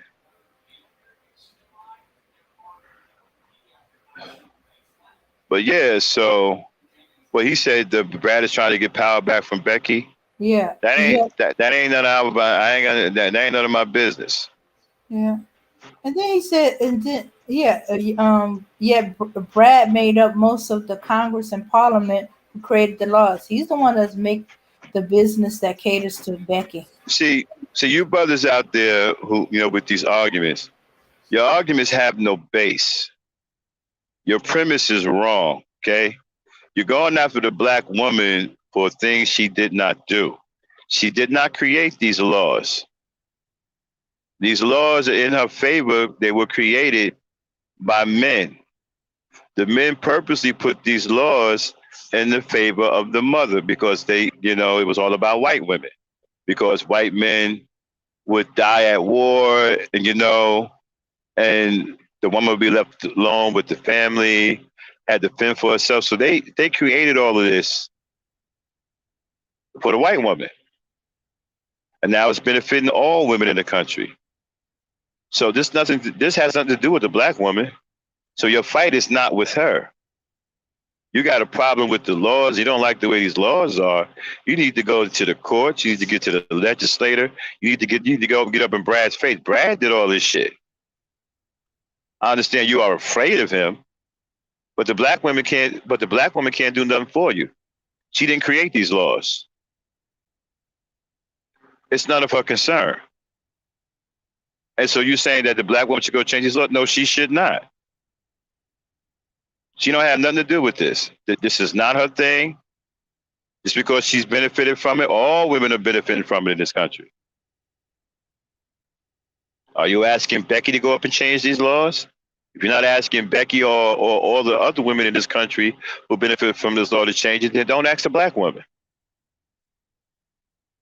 She ain't got nothing to do with these laws. Take it up with Brad. Brad created these laws. Your problem is with Brad, not the black woman.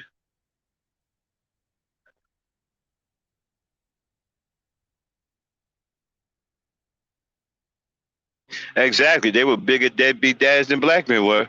Shout out to Bro Speak. Exactly.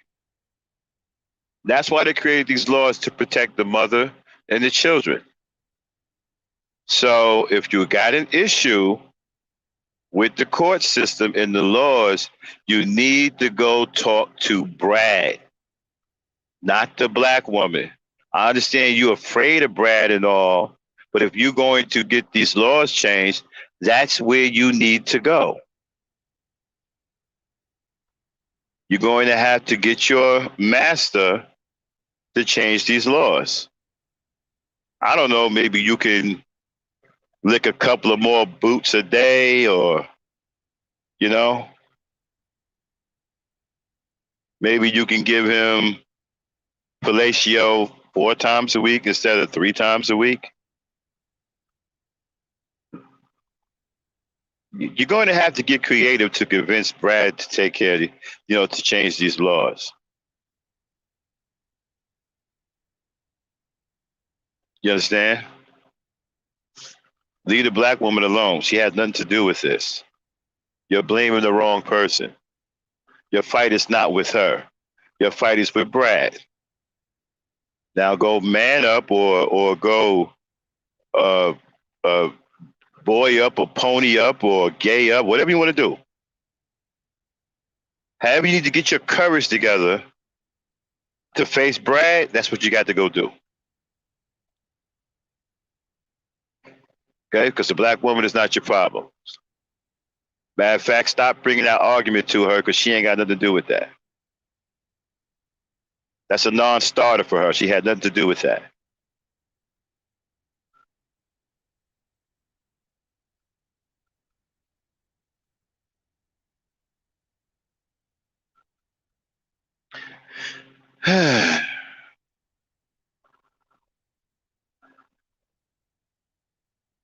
Okay, Dave, engage the chat.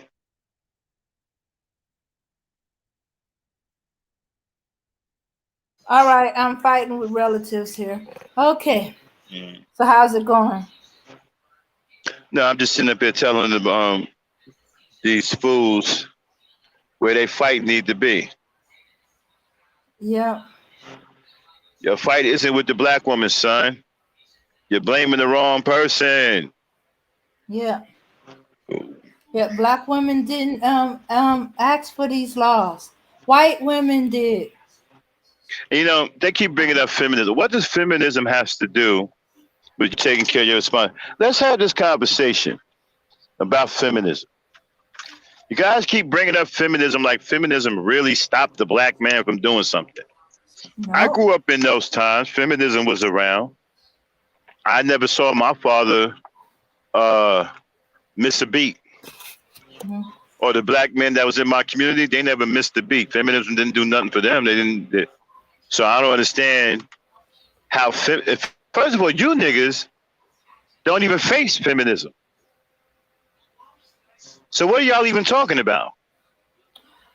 Mm-hmm. You don't go out every day and encounter a feminist or You know, you walk out of your job and there are feminists out there protesting.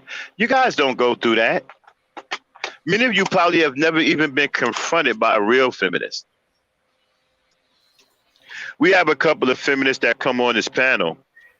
There's one that I really like. She's very respectful. She's not extreme. Mm-hmm. You know, she's not on here talking about kill black men, but she's a feminist. And I enjoy talking to her.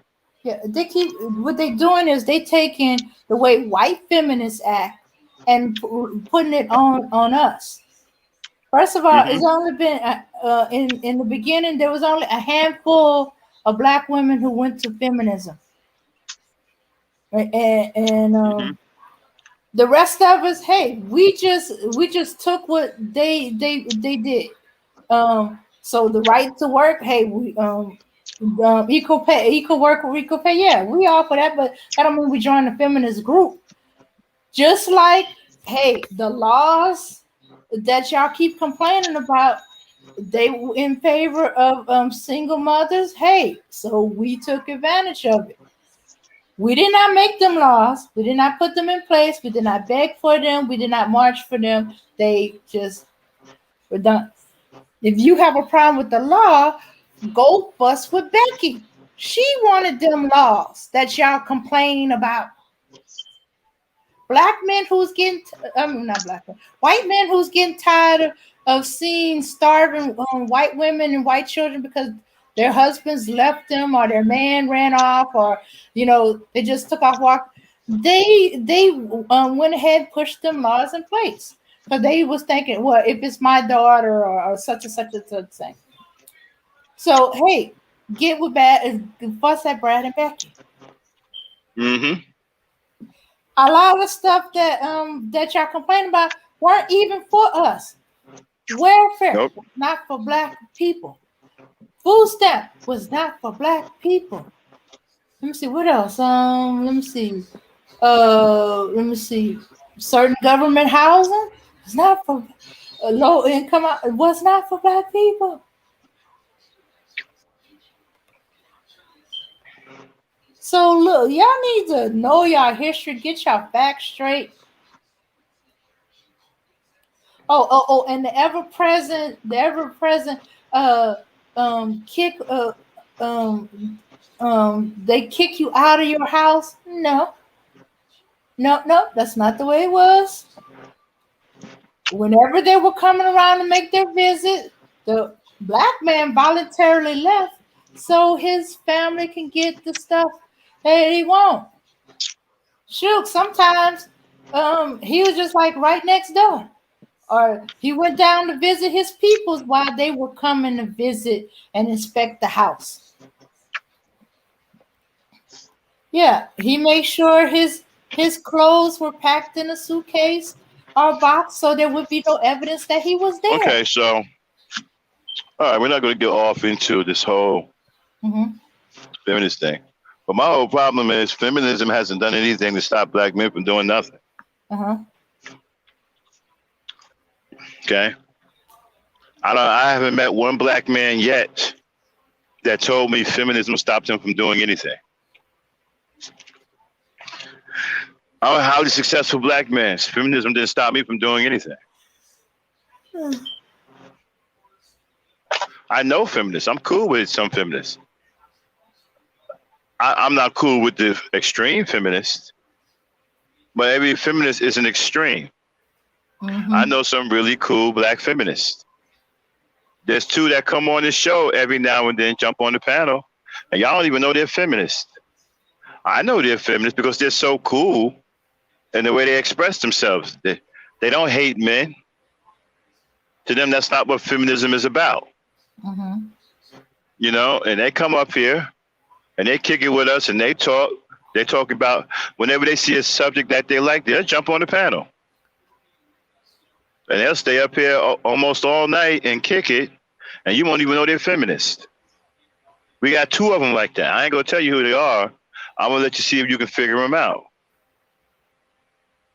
But one was on the panel, three shows ago, 3 or 4 shows ago. You know, She stayed up here for a good while. And she happens to be very, very cool with me.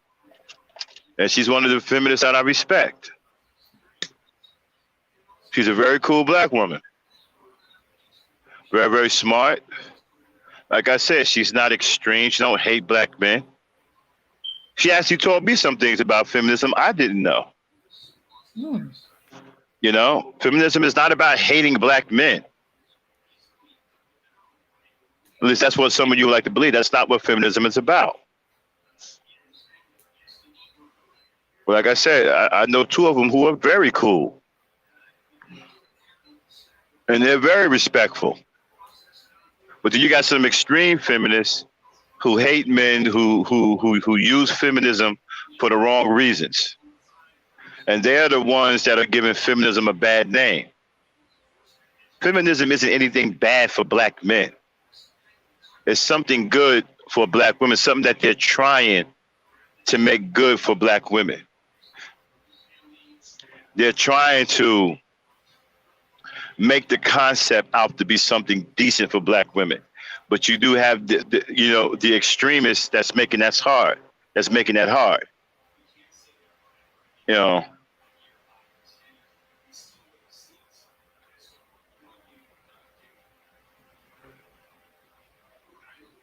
Feminism isn't a problem. Shout out to Renaissance, man. Feminism isn't a problem at all. Feminism hasn't stopped me from doing any. I don't even notice feminism until somebody say something to me about it. I'll be like, oh, okay. I don't, if you don't tell me about it, if you don't say, hey, Max, feminism, oh, I don't even know feminism exists. It does absolutely nothing to impede my progress in any way, shape, or form. It doesn't stop me from doing nothing. It doesn't stop you from taking care of your children. It doesn't stop you from being a person of integrity and honor. It doesn't stop you from taking care of your wife. It doesn't stop you from taking care of your family. It doesn't stop you from having a job. It doesn't stop you from producing.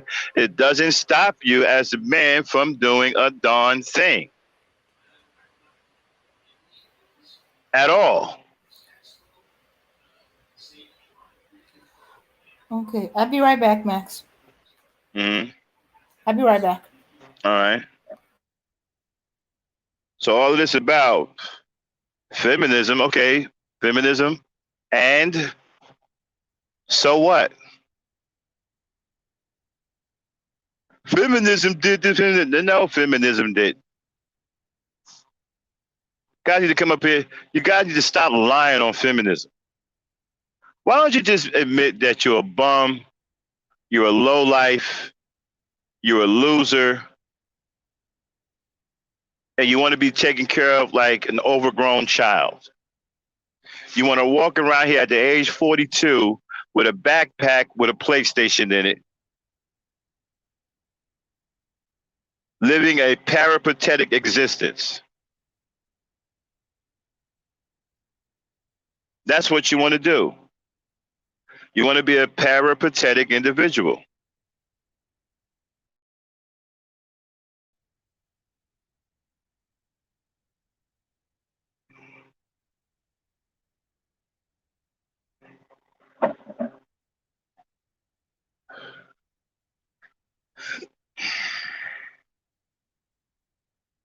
Yeah, feminism is nothing to be concerned with. Nothing at all. That's why I laugh at you guys. You bring up feminism. I'm like, what? Okay, this guy's a loser. You see, when you bring up feminism to another man, the first thing that comes to my mind is that you're a loser and you're weak.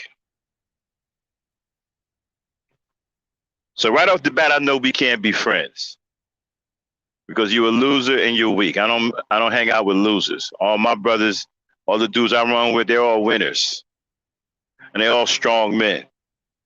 I only roll with the strong. Now you can be weak, and we can teach you to be strong, but you got to have some potential. Okay? You can't be running around here talking about feminism stopped me from doing this. Feminism, see, nah, then we're not going to do nothing for you because we're going to feel that you're beyond help. Okay? Like, okay, his mind is gone. Okay? So, Now, you guys in the clouds, you want to come up here and prove me wrong on feminism? Can you welcome? The link's in the chat. You can come on up and take a shot at it. But I warn you, right? You're going to have to bring some receipts. Can't just come up here like the last dude and just run off at the mouth and don't have anything to back it up. Don't come up here saying shit like, well, I knew black women in high places. And you can't prove that. Okay? How much you guys want to bet that black women don't even want to be seen with that dude?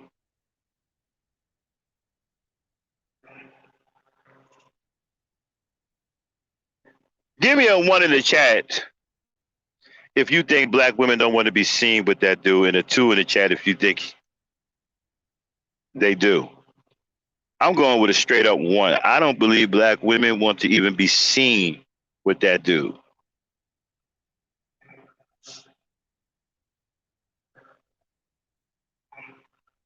Exactly, yeah, T. I'm going with you. I don't think they're bad. They don't even want to be seen with that.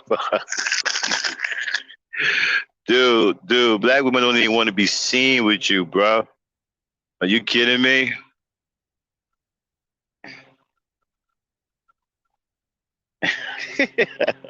Easy, Auntie. We don't want to get hit with spam.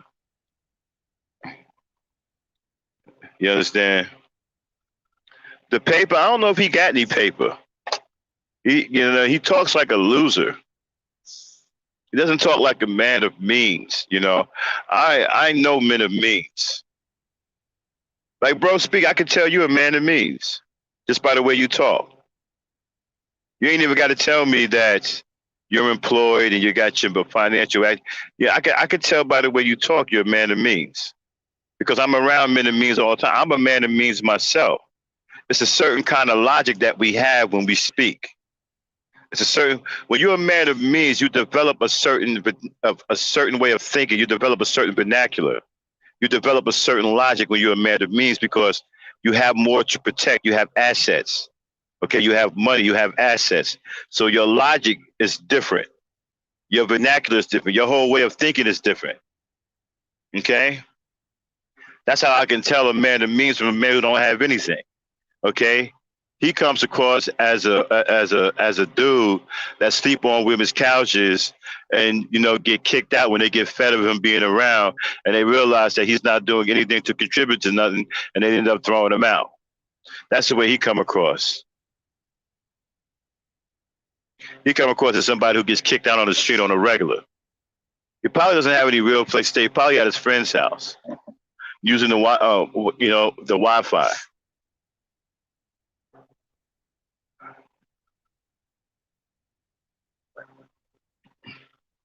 $12K a month.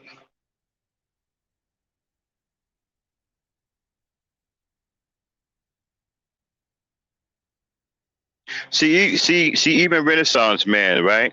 I can tell he a man of means. It's a certain way you talk. It's a certain logic that you develop when you have more assets, when you have financial resources, and you have more to protect. You have more to be responsible for. It's a certain way your mind develops. You talk a certain way. It's hard to explain. You know what I'm saying? But you can tell men of means just by the way they talk. Men of means have, a serious about them when they talk. They don't take things for granted. It's just a certain way they talk.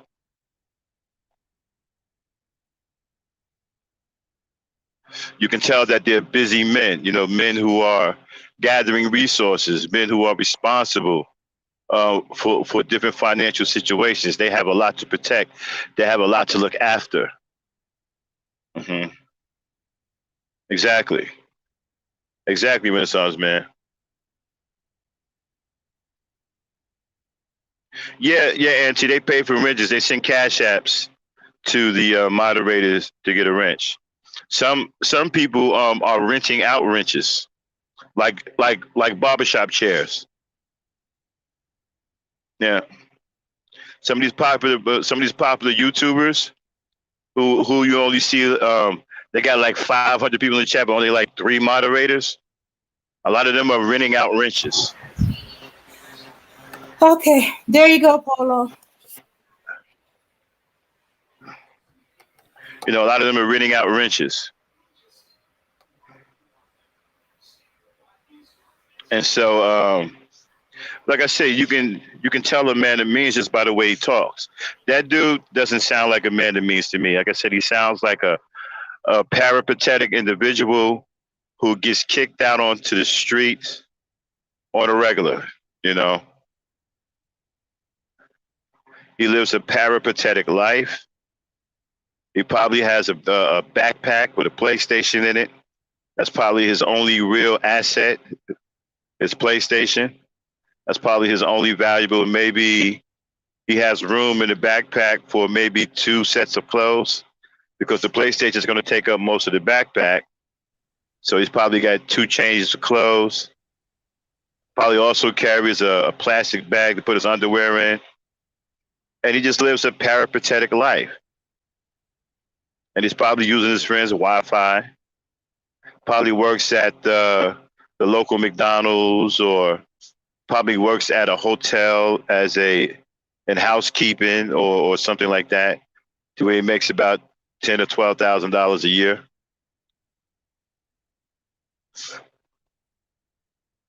And he probably, when he gets his little check, he tries his best. He puts it all on the club. He goes out and lets it ride at the club. You know what I'm saying? He saves up his little $60, picks out a fine girl, buys her the most expensive drink, which leaves him about $10 left. And he goes over there and tries to kick it. He done bought her a $50 drink. He's got $10 left, just enough to catch a car home. And he shoots his shot. And he gets turned down, takes that $10, gets in his ride, and go home and work hard and try again next week.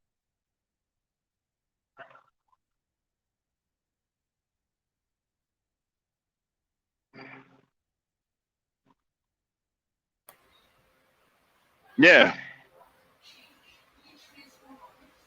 Some people rent wrenches out like they do barbershop chairs. Oh my goodness. Or booths at a salon. Some of these people are very, very desperate. There's a lot of weird people on social media. Yeah, I've ran into. We had a few in the E Nation. Thank God they left. But Well, yeah. Once they took their wrench, I didn't understand why they were so crazy over a wrench. Yeah. And then it wasn't even our doing. Yeah, I ran into people on social media that don't want to have nothing to do with you being polite to them or being respectful. They don't want to have nothing to do. As a matter of fact, you be polite to them, they get upset. They don't want to have nothing to do with you being respectful. Shout out to Polo Sports. What's going on, my brother? Man, hey, salute to you, King Max, man. Salute to you. What's up? What's up? And Queen Abina. Hey, listen, y'all hitting on something that you and Dame were just talking about something that when they come to my channel, I had this one guy, man, in terms of a wrench, and he was getting. I had 2 of them that were asking me, "Hey, where's my wrench at?" Da, da, da, da. And Max, I got to give you props because you laid the foundation of when somebody was asking for a wrench one time. You said, "Look, no, you got to earn that." You know what I'm saying? We here you got to earn the house. And I'm like, I feel like Max, and I feel like Dame, I feel like Abina. Like, if you're gonna ask me for a wrench, first and foremost, you got to talk how like Dame talk, and definitely talk like how Max talk, and be spitting facts. And you got to be here consistently, and you gotta actually want to be a part of what we're going. Because some people would just be like, well, I got a wrench on Dame's channel, yay, and brag about it or something like that. When really, I'm just grateful to just be a part and just listen to Queen Dame and listen to my boy Max and listen to Abina, because I like picking their brain and learning something. So that's what you really should be. You shouldn't be worried. Yeah, you shouldn't be worried about oh, I got a wrench and all this stuff. Nah, because whether you got a wrench or not, you should just be happy that you're around the community and we building and we growing. So I kind of feel where you're coming from, man. I don't understand. Mm-hmm. I don't understand individuals. Well, I try to give these guys, a chance to try to change my mind, right? Try to make me see, because I'm a reasonable dude. If you got a solid argument, I will listen to you. Okay? And Dame will tell you, if you got a reasonable argument, I will listen. Okay? I'm not one of these dudes who are unreasonable. I will listen. But they haven't been able to come up here and jar my mind with them. They keep coming up here with this flimsy, these weird talking points that don't add up to anything. And then they don't even have their data correct. It's just a lost cause, man. It's a lost cause. But today we're talking about black men and black women. How do we put it back together? Now, we know it's messed up, but how do we put it back together? What's the first steps that we have to take to start putting this whole thing back together? Well, Max, okay. I'm sorry. I'm gonna cut you up, brother. I'm gonna tell you this, man. And you asked a good question. And I was just looking at something, and I just reported it too. Now y'all know Cameron Burrell, the track star. Yeah. We talked about him yesterday. The guy that killed himself. He just killed himself. Well, see, and I hate to bring it up, but of course they found out that it was a gunshot wound and everything like that. And it was a suicide. So but see, I bring that up though, Max, Dame, and the reason why I bring that up is because it starts with self-love. It starts with actually loving yourself. A lot of these people, they have these poker faces. Oh yeah, I'm all right. I'm feeling good and everything. You could be a guy that, like you said, Max, making it rain at the club, throwing hundreds and everything. He could be really, really unhappy and torn with himself to the point where he wants to be his own demise. But we got to start as a community. Really, first, before you could fix any type of community, before you could fix any type of house, before you could even discipline or drop any gems on anybody, man, you got to fix yourself. That's right. You got to fix yourself. And so I just think that it starts with, self-love. So we got to look at that situation. And he was a black man. He wasn't Max. Dame and Abina, he barely sniffed his prime. He was only 26 years old. Yeah. Hadn't even hit 30 yet. Had his whole life ahead of him. And he was elite. He was an elite athlete. Elite. Yeah. Carl Lewis's godson. It's a shame, man, because now we got to say, what's going on with all of this pressure? Now, where's this pressure coming from for our young people? They're being put under tremendous. I just heard the other day that Simone Biles is taking depression medication. She's too young for that. Yeah, and Naomi Osaka, she's having personality, struggling with personality issues. What is going on to where our young people are under such tremendous mental and emotional stress and pressure to where they're breaking. They're breaking. Hey, what's up, Max? Hey, Renaissance man, how are you? I'm good. How are you? Now I want to quickly jump in. I think social media, I think it's gotten too far out of control. I think too many people have just like I was dropping the comment about the wrench in the chat. I think too many people, the social media is messing with people. Like, I didn't know this, but I stumbled across this a while back. Like, if you look at divorces, Facebook is mentioned in like a third of all divorces. Like as like not necessarily a cause, but definitely an issue that contributed to it. So I think this whole social media era in general, where like you got people basically trying to build this whole digital image. You got people who people literally try to live their life through Instagram and like literally just live to try to get followers and show off to people. And it's just not healthy. So just comparing yourself to others in general is one of the fastest ways proven to make you unhappy. So I think that plays a big part in it. Because like I said, with the whole wrench thing, I was blown away when I heard someone would pay for a wrench. I'm like, what kind of status does that confer on you that you got a wrench on some big YouTuber's channel? So I can believe it, man. Some of these people I've ran into on social media, this is all they got. And you know what? Some people, I'm glad they have this, because if they didn't, they'd probably be out killing somebody. Yeah, I'm serious. It's right, a bad. Right. It's therapeutic. It's therapeutic to a lot of people.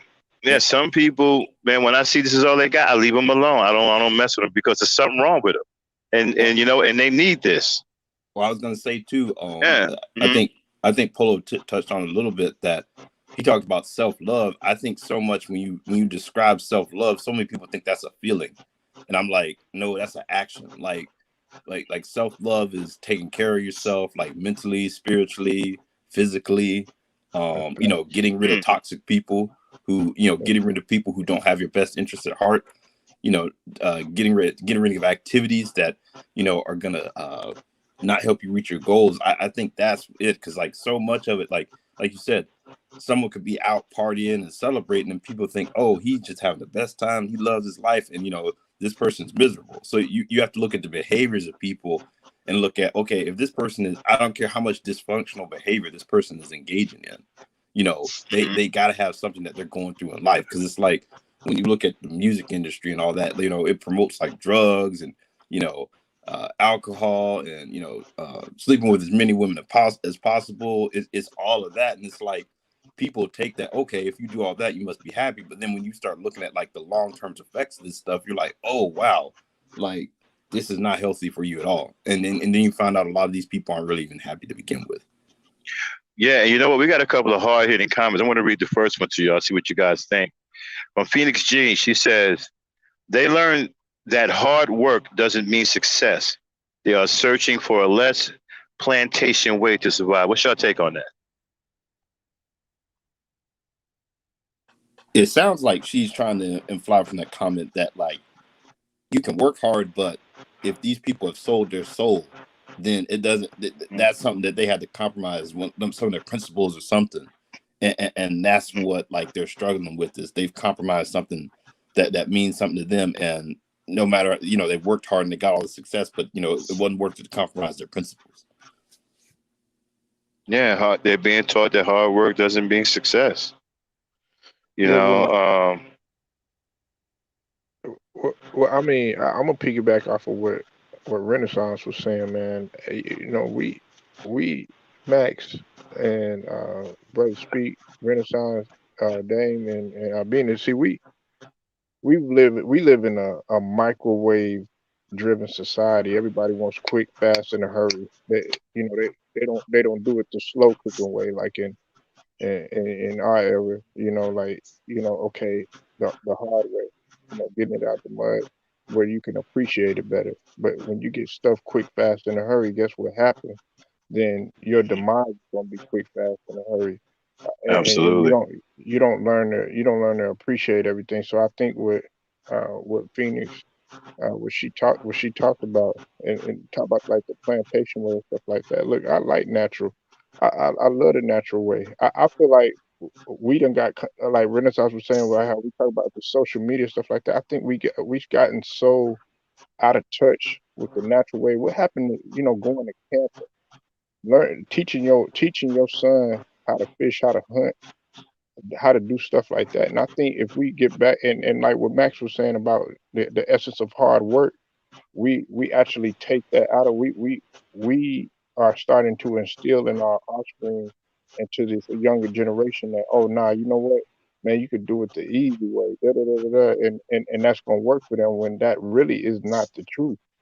That's the part of the truth. We gotta do a better of instilling into our younger generation.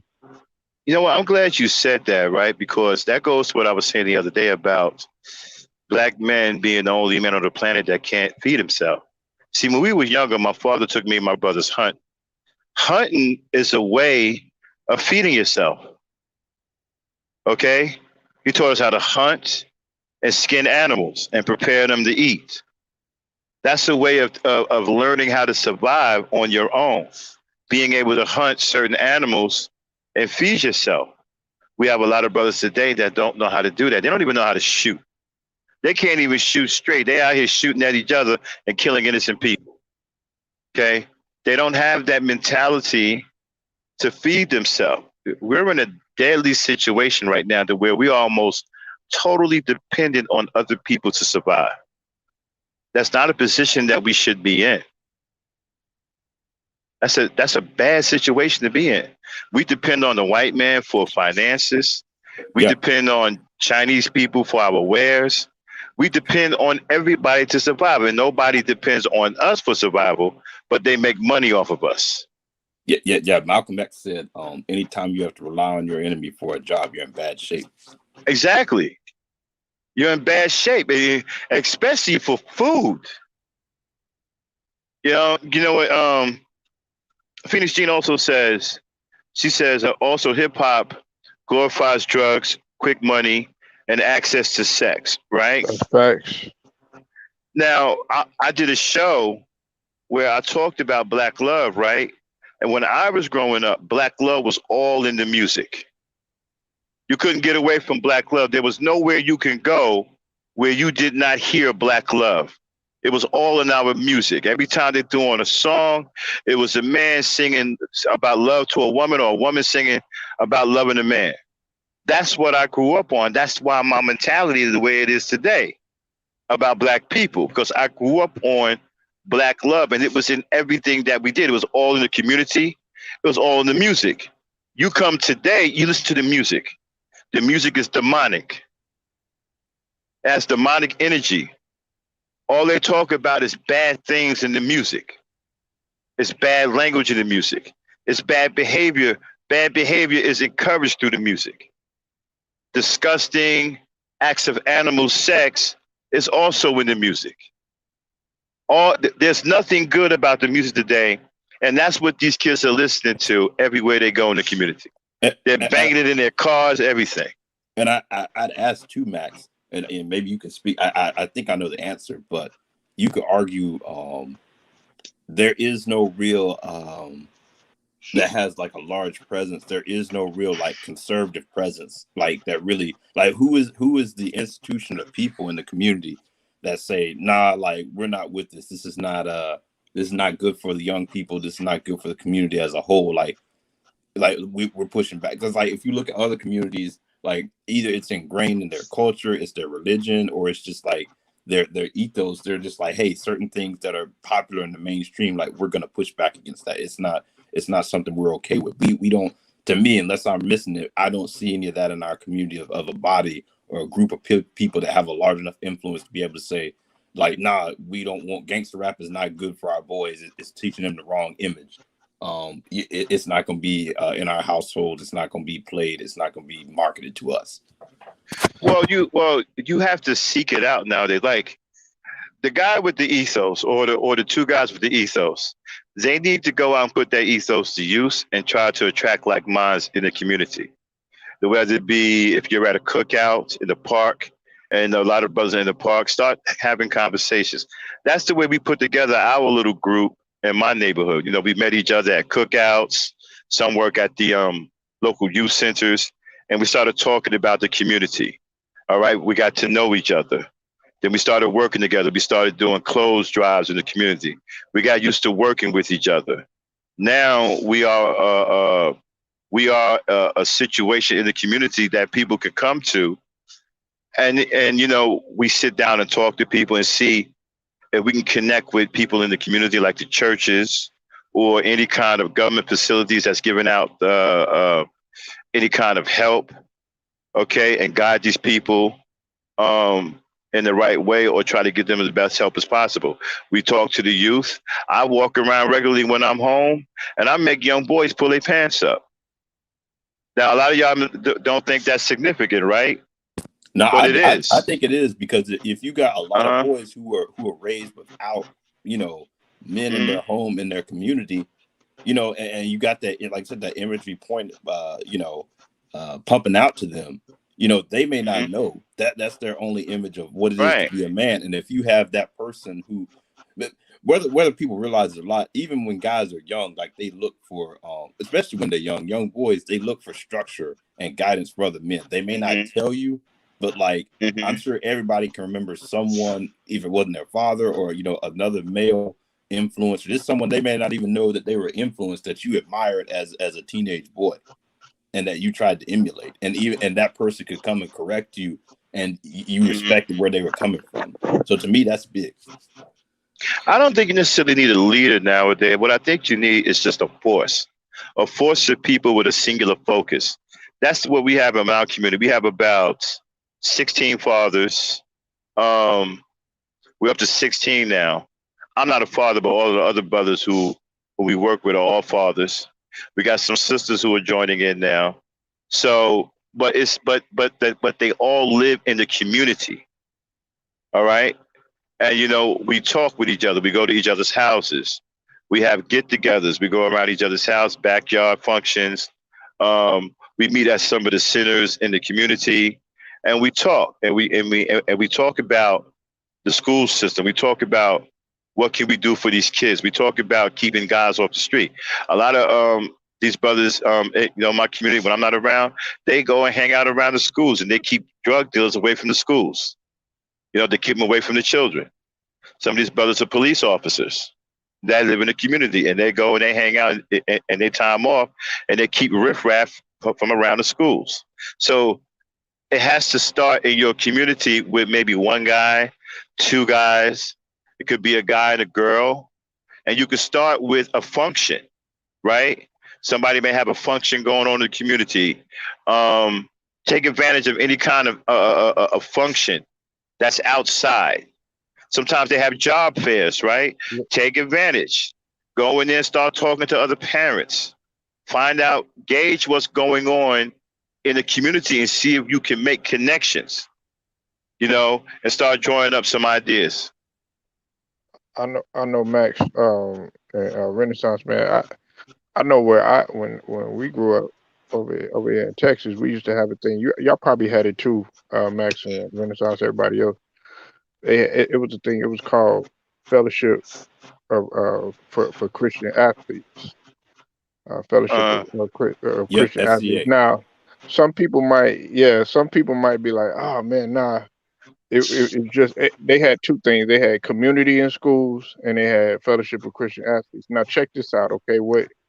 It's everything that Max had just alluded to. It would be in school, right? And let's say you got a whole bunch of cats that could really hoop out on the streets and stuff like that, but some of them already done had babies, some of them done been to jail, some of them, they doing their thing out on the streets or whatnot, but they really got talent though, and they'll let them come in and either hoop with them, or they'll have like different activities there. They'll be barbecuing, or have food or whatever, and they'll let them just be themselves there without being judged and everything. So they'll let people from the community come in, and they'll be like, hey, why don't you, they'll give them pamphlets and be like, hey, well, you could change your life, because some of them have dropped out and don't want to go to school, don't want to do anything positive or anything like that. They'll be like, man, I got this going on, I got that going on. But because the coaches, they see that you got a talent or something like that, they're like, man, look, don't throw your talent away. Don't throw your talent to waste. I think that a good community support system is good like that. So we need more of that, and you don't really see that happening as much, Max, like around the society like that as it used to be. No, it's not. And you gotta, like I said, you gotta create it. There are people in your community that care, but today people don't want to go out on a limb by themselves, and there's a lot of reasons for that. I understand it more today than I would back in the day, because back in the day the quality of black people was different. But I understand that people don't want to come out, stick their neck out today. So you have to seek these people out in the community. And one of the ways that was successful for us is that when we took advantage of things that went on in the community, whether it be a job fair, Someone's having a cookout. We're all at the park, and we just started talking to each other. One reached out to another, had a conversation, which led to another conversation, added more people, and it started growing from there. I think you have to create it in your community. You do have people in your community that care. You just got to seek them out. You got to put it together, or it's not just going to present itself out there for you. You know what I'm saying? You got to put it together. I was actually recruited by someone else in the community. You know what I'm saying? I was recruited. I was asked to come to a get together because I'm ex-military. I do a few things, stuff like that. So I was actually brought into a discussion, met a few brothers in the community, and I was like, oh, I didn't know all this was going on. I was like, okay, cool, I'm with it. Let's do it. And then they added me to the mix. I added somebody else. Somebody added somebody else. And boom, we got 16, 17 people now working in the community.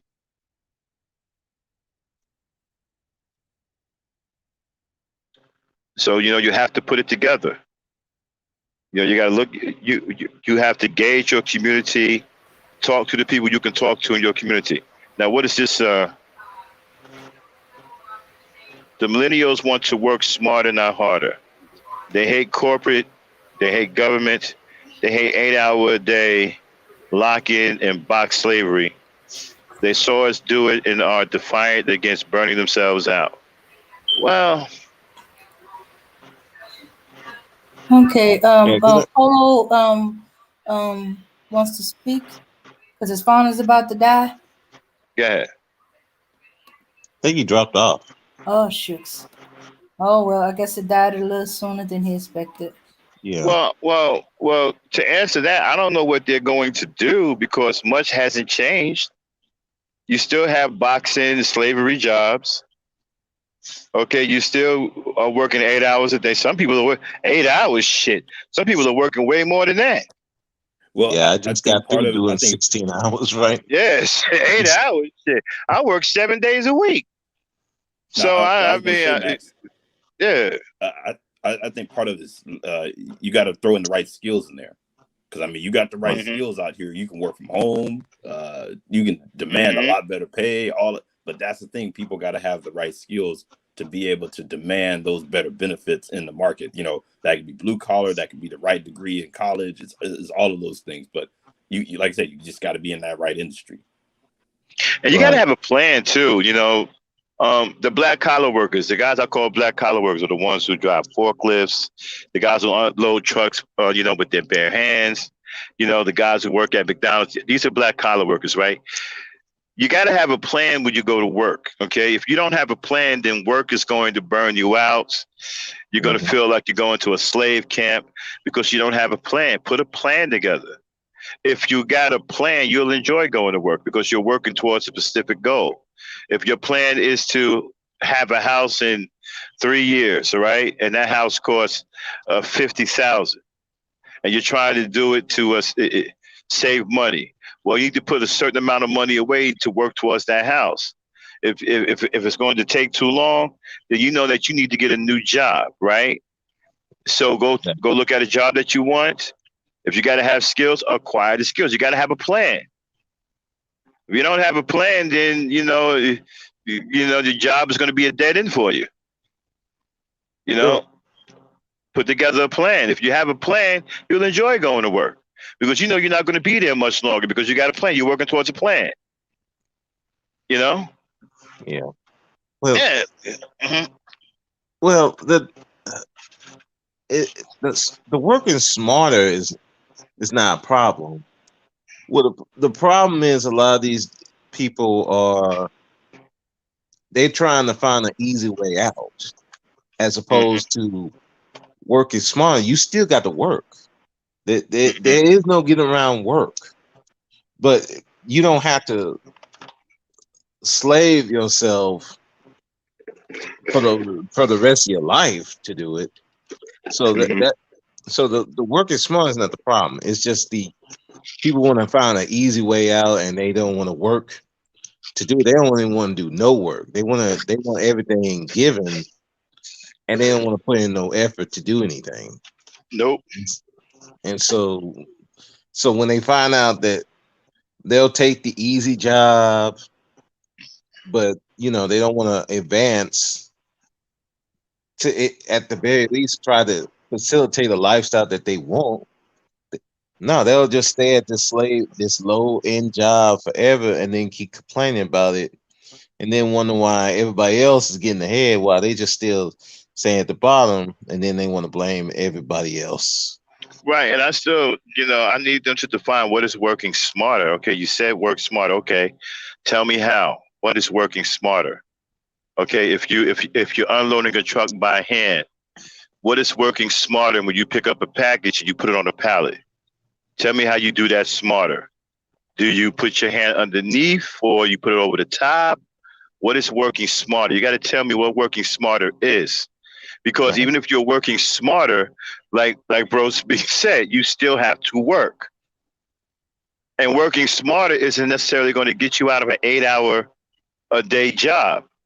It may get you into a job where it takes even longer hours if you're working smarter. Because if you're working smarter, they want you to do more work. Because you can cover more ground and you can make them more money. So they may keep you there all night. You understand what I'm saying? Especially if you're making somebody money and because you're working smarter, they're going to ask you, hey, can you stay about 2 more hours? Can you stay 4 more hours? He loves that you're working smarter because you're making them more money. So you may actually put more hours on yourself than what you're complaining about now. I'm not suggesting you work stupid. I'm just saying be careful when you say work smarter, because in some environments, that can actually get you more hours. Excuse me. Go in the bank and work smarter and see how long you stay there. See, they don't keep you there like 9 o'clock, 10 o'clock at night. Mm. So, but they say these things, but what do you actually explain yourself? Working smarter, how? Right. What is your plan about working smarter? You're not telling me anything. Okay, work smarter. That can mean a lot of things. Us who are used to working, who don't have several jobs, you're not telling us anything when you say work smarter. You're going to have to give us a little bit more than that. We need more information.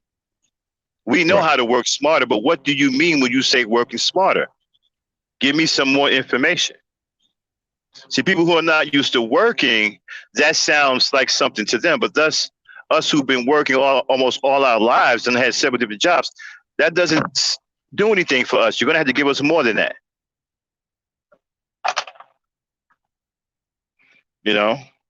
Give me more than just work smarter. I'm going to need something more than that. I already know how to work smarter. I work smarter on a lot of jobs. I already know how to do that.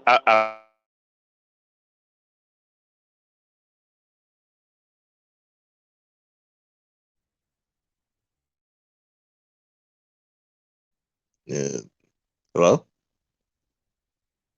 I think. Hey, y'all. Yeah, I think Max got cut off there.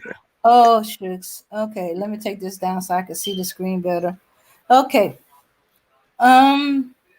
Oh, he might be froze. Right. But yeah, that is the question. What they mean work smarter, some jobs they are what they are. Right. I mean, yeah, I don't know. I mean, or maybe they thinking over the internet or through the computer, work from home. Yeah, I mean, maybe a different job. Maybe I don't know. It is vague. I get the meaning of what they're saying, but it is very vague, because if you're not giving an example of working smarter where it would benefit you, then it's vague. It's that could be a lot, like Max said, that could be a lot of things, like okay, I have to, let's see, how you unload a truck quicker. there's a certain way you do it to where it's quicker for you to get done. But if you're not, like you said, if you're not careful, they get too dependent on you, and then they put more workload on you. They put more workload on you. Yeah, or they keep you in that same position over and over and over, and don't let you do other stuff. Like, for example, right, UPS, right, is a prime example. If you get in there and unload the truck to put them on a conveyor belt, if you work smarter and get done in your truck quicker, guess what? They just add another truck on. Now you're doing twice the work because you're working smarter. So you're making them more money. So what I'm talking about, you're making them more money, they're going to add more work. So like I said, you got to tell me what you mean when you say work smarter, because we need to hear what your work smarter is all about. Because a lot of us have been on jobs where work smarter burnt a lot of us out. Okay, so if your work smarter is legit and it doesn't mean burning me out, I'm cool with it. Okay, but I need to hear what your work smarter is. Just telling me work smarter, that doesn't tell me anything. Okay, I've been on 16-hour jobs where we work smarter as soon as we punch in. Okay. I work smart right now driving this truck. If I don't work smart while I'm driving this truck, it could cost me my life. And I work 7 days a week. Yeah. Working smart without a day off. I mean, the money is good, but still. Okay.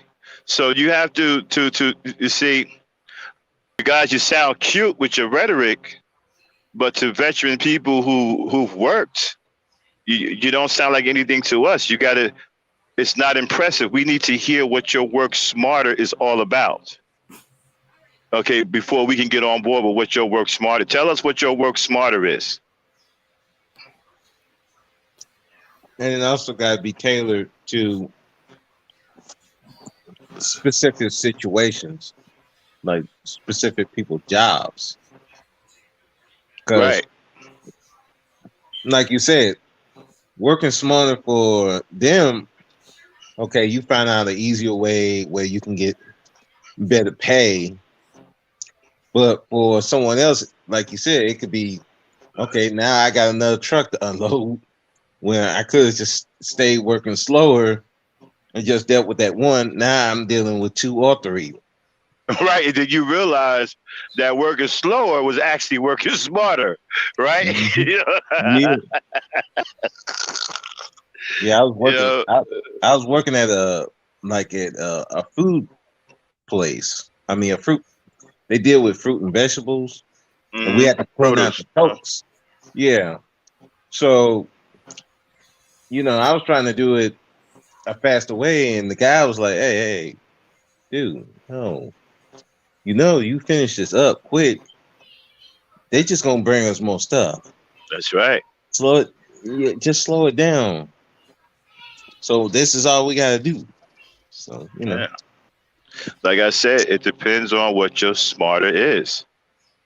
You got to tell us. You got to sell us your smarter. Give us a pitch, so we can hear what your smarter is all about. Because many of us on this channel, we've worked for years. We know what work smarter is, but do you know? And do you know when to work smarter and when to just work and just be smart, or when to just show up and work as less as possible? And that's the smart way to go. It depends on who you're working for and what environment you're working in. I've delivered to terrible environments, man, like in Smithfield, Virginia. Those plants, those meat plants, those slaughterhouse. Oh my God, I still don't even know how they work there. You can't even breathe in the place. The smell of dead carcasses and dry blood and them chickens, Jesus Creepers, man. Them chickens that take your breath away. I don't know how, matter of fact, it's so bad. When you get within 20-some miles of the damn plant, you can smell the shit on the goddamn interstate. And it just gets stronger as you get there. The whole town smells bad. I've been living in places where it was so bad I couldn't even get any sleep because the stench will wake you up out of your sleep. And you couldn't even turn on the AC because the shit gets all up in your vents. You know, and it's hot as hell. That's why I stopped going to them places. Man, I only go there in the wintertime. Because the wintertime is the only place where you can. But there's people working there like it's no big deal. And they're laughing at you because they know you're not used to the place. You know, you're over there dying, you know, trying to cover your mouth. You can't breathe. The smell is so bad, but there's people walking around like it's no big deal. Smoking cigarettes and shit, laughing at you. They've been working there, you know, their whole life. So you know, how do you think they got that way? Did they find a way to work smart? You know, did they find a way to deal with the stench? I mean, you know, work smarter can mean anything. You gotta let us know what your work smarter is.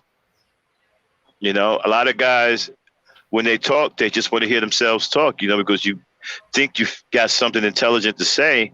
You think it sounds profound, but when we analyze it, does it make any real sense? You know, again, what is your work smarter? You're talking to people, man, who got careers. Myself, who works 7 days a week, runs a business. You got Bro Speak. He's in a career job as a correctional officer. He can go as high as he wants. You're talking to people who are experienced at working. So you got to come with a little bit more than just work smarter.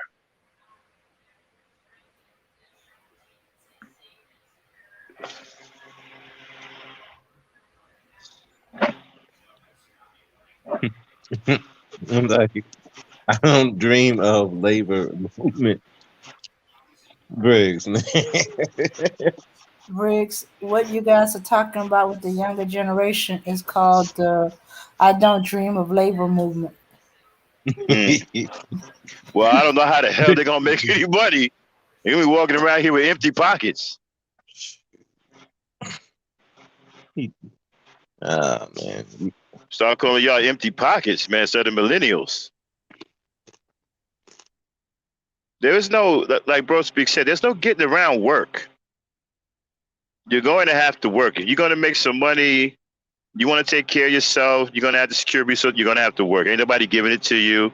There's no quick get rich quick scheme. There's none of that. You're going to have to work.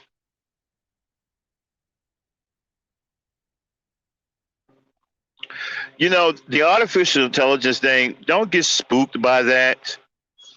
Okay, I know people walking around here terrified. Oh, they're about to replace all human beings on Earth with... No, they're not. No, they're not. They're never going to replace human beings, okay? Because there's things that machines just can't do, that only humans can do. They can only program these machines to do so much. Now, repetitive work like unloading trucks, oh yeah, they got robots to do that. I went to a GE warehouse. A robot unloaded my truck. You know? And even then at that plant, they had humans there, but they were all techies though. Because they had to see to the maintenance of the truck, the robots. You know, but yeah, I watched a robot unload my truck. It was cool too, just watching. I said, "Oh shit," you know. He had tracks for wheels. He was just zooming up in there, boom, pick up the pallet, zoom out, zoom back up in there, zoom out. It was bugged out.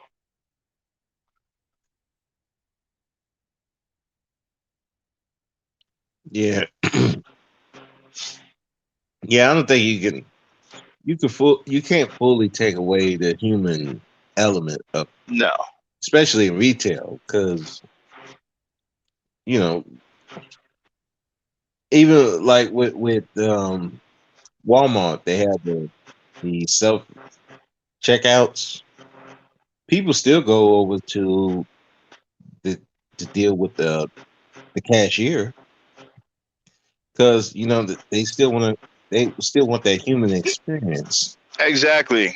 The stay-at-home thing. Yeah, they pushing that, and then also independent contracting is booming right now. That's where the money's at right now. Independent contracting, that's big right now. Amazon and them done came in here and just killed everybody with independent contractors. These independent contractors are making buku money. Things like DoorDash, they're making big money delivering, making just ridiculous. Uber is making money. Now some more companies are getting ready to come out for your independent contract. That's the thing now. Be your own boss. They're doing away with the workforce as we know it. They're creating a new workforce where everybody is their own boss. You make your own time. You get your little car, or you can rent a car, and you can go to work however you want. You don't have a boss over you. You can just go do your little bit of work and make your money. And that's big right now. And that's going to become the norm. And this is why they're getting ready to make this big wave of electric cars and electric trucks coming out, because the independent contractor, that's going to be the way to go now. Amazon is doing it big, man. I'm thinking about running for Amazon. They're doing it big right now.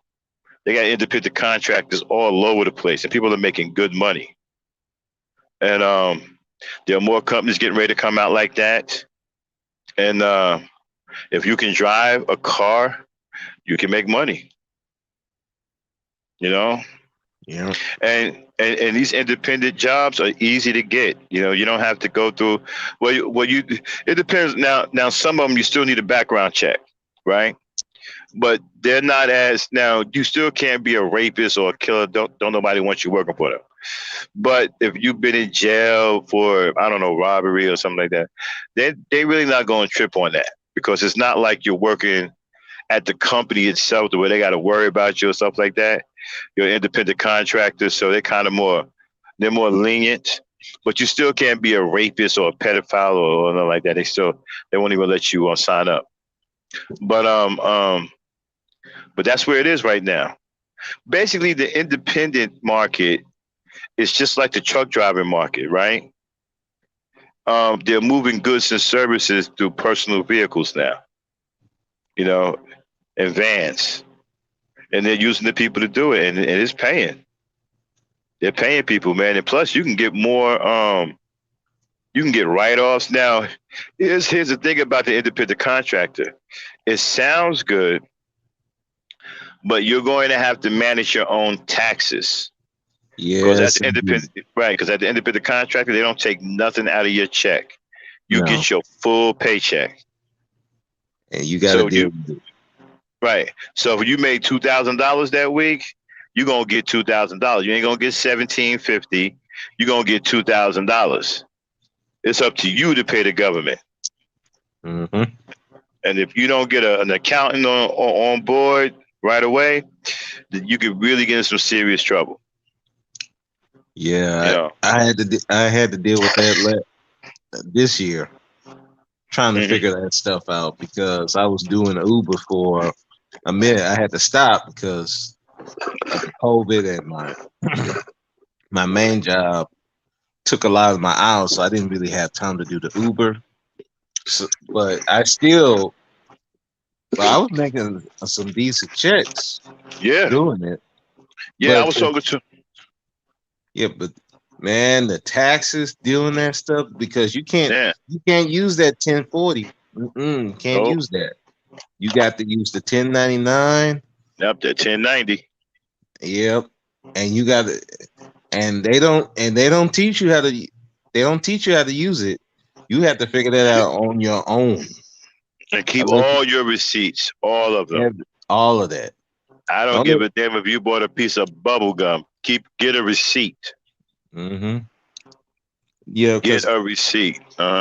Especially for now, Uber, what they do, they give you like a printout of what you earn, but that's only within their hours. They're not going after, like, if you spend money on gas, you did the tolls, that stuff you have to keep that up with yourself, and then you have to when the tax you trying to fill it out, you have to figure all that out, and you have to find all that stuff and try to calculate that in. So it's a mess. And also the thing about it too, right? If you really look at it, it's a very clever way of getting rid of unemployment. Because all you need is a little piece of car and you in business. You're making money. You can go to these junkyards, get you a little hoopty, make sure it runs, sign up. You're working. In a couple of weeks, you can buy a better hoopty. You can work your way up to a better car. So, yeah, man. And in some states, they're giving out car vouchers. You can go and, and get a car with a voucher and then make you some money. So it's a good way of getting rid of unemployment by making everybody an independent contractor. All of this is an age requirement at that point. You got to be either 18, have a driver's license, and boom, you in business. You get you a car, you in business. Yeah. It's a good way of getting rid of the unemployment problem. And you can employ far more people, this way than just have them go and fill out applications. And plus you got business, geared towards that. Everything now is being geared towards either stay in the house and work from home or independent contractor. That's the new thing now. And then it keeps people safe. People ain't catching COVID and people ain't wigging out, shooting everybody in the building and shit like that. It guards from all of that. Yeah. It's especially great if you're not, I don't know, you're a people if you're not a people person. Mm-hmm. Yeah, that's good. Especially Uber. I mean, if you're not a people person, you could just do the Uber Eats, deliver food and the groceries. Yeah. You ain't got to deal with people, but and it keeps people from right, and it keeps people from messing with your money. It keeps people from discriminating against you. You're working with people, all of a sudden they're like, oh, I don't like this person because they black. It kills all of that because you ain't dealing with nobody. It's just you and you rolling. You run into an asshole, you can just drop your packages off and peel the fuck out. You ain't got to deal with that. Mm-hmm. Yeah. So, and I like it. I like what they're doing. But that's the new thing. In the next 5 years, that's where it's going to be all at. I don't think it's going to be any more regular jobs as we know it. Everything's either going to be at work at home or independent contractor. Which I think is great. Yeah. Yeah. I think it's great because, yeah, a lot safer because even with you delivering, now they have it where all you have to do is just drop it off. You ain't even got to talk to the people. You ain't got to talk to nobody. Just drop it off, text them. Drop it off. Hey, it's here, and leave. That's it. Yep. You done made your money. And then it's more relaxing because you can work in your area. You ain't got to go away from home. You can choose to work in your town, deliver packages, go home for a coffee break, come back out. I mean, it's a cool way to work. And I've met several people already who are making a killing, but eventually, it's going to get saturated. And all of them great rates are probably going to go. And it's going to be just like trucking. Once before they deregulated trucking was, oh man, truck drivers is making a killing. Okay. We still make good money now, but nothing like it was before it was deregulated. So right now, independent contract is not regulated, right? So, but once you start getting a very large number of them, they're going to do something. And then it's going to be, the rates are going to go down. Right. Yeah. So, they're getting it while they're getting this good. But get your money, man. It's out there.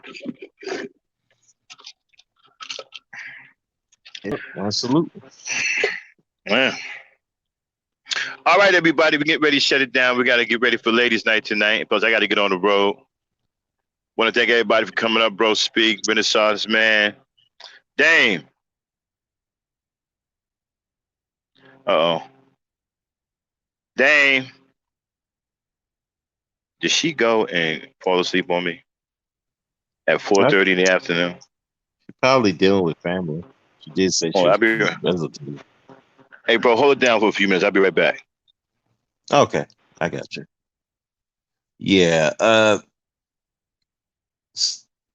I just want to comment on that. What y'all were talking about earlier about that guy who killed his girlfriend and left the kids there. That is, words can't even describe that that that thing. I I don't want to cuss, but that thing, man.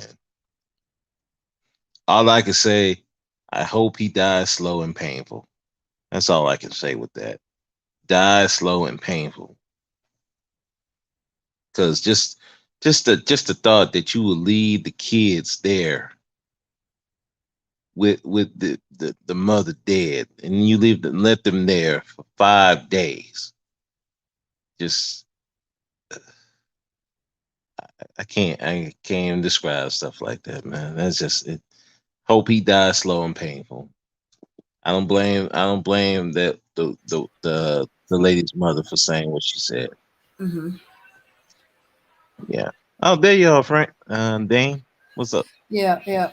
All right, y'all. We gotta wrap it up. We gotta get ready for ladies' night. Okay. Yeah. Okay, see y'all later. Peace, Brick. power, unity, everybody. Peace, power, unity, everybody. Oh, yeah, it's horrible. Hmm. Yeah. All right, I just wanted to play a little music on the way out.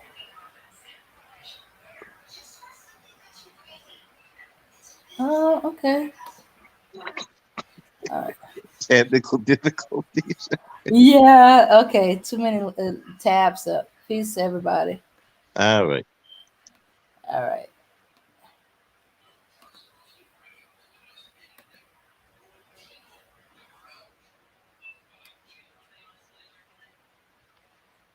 All right. Here we go.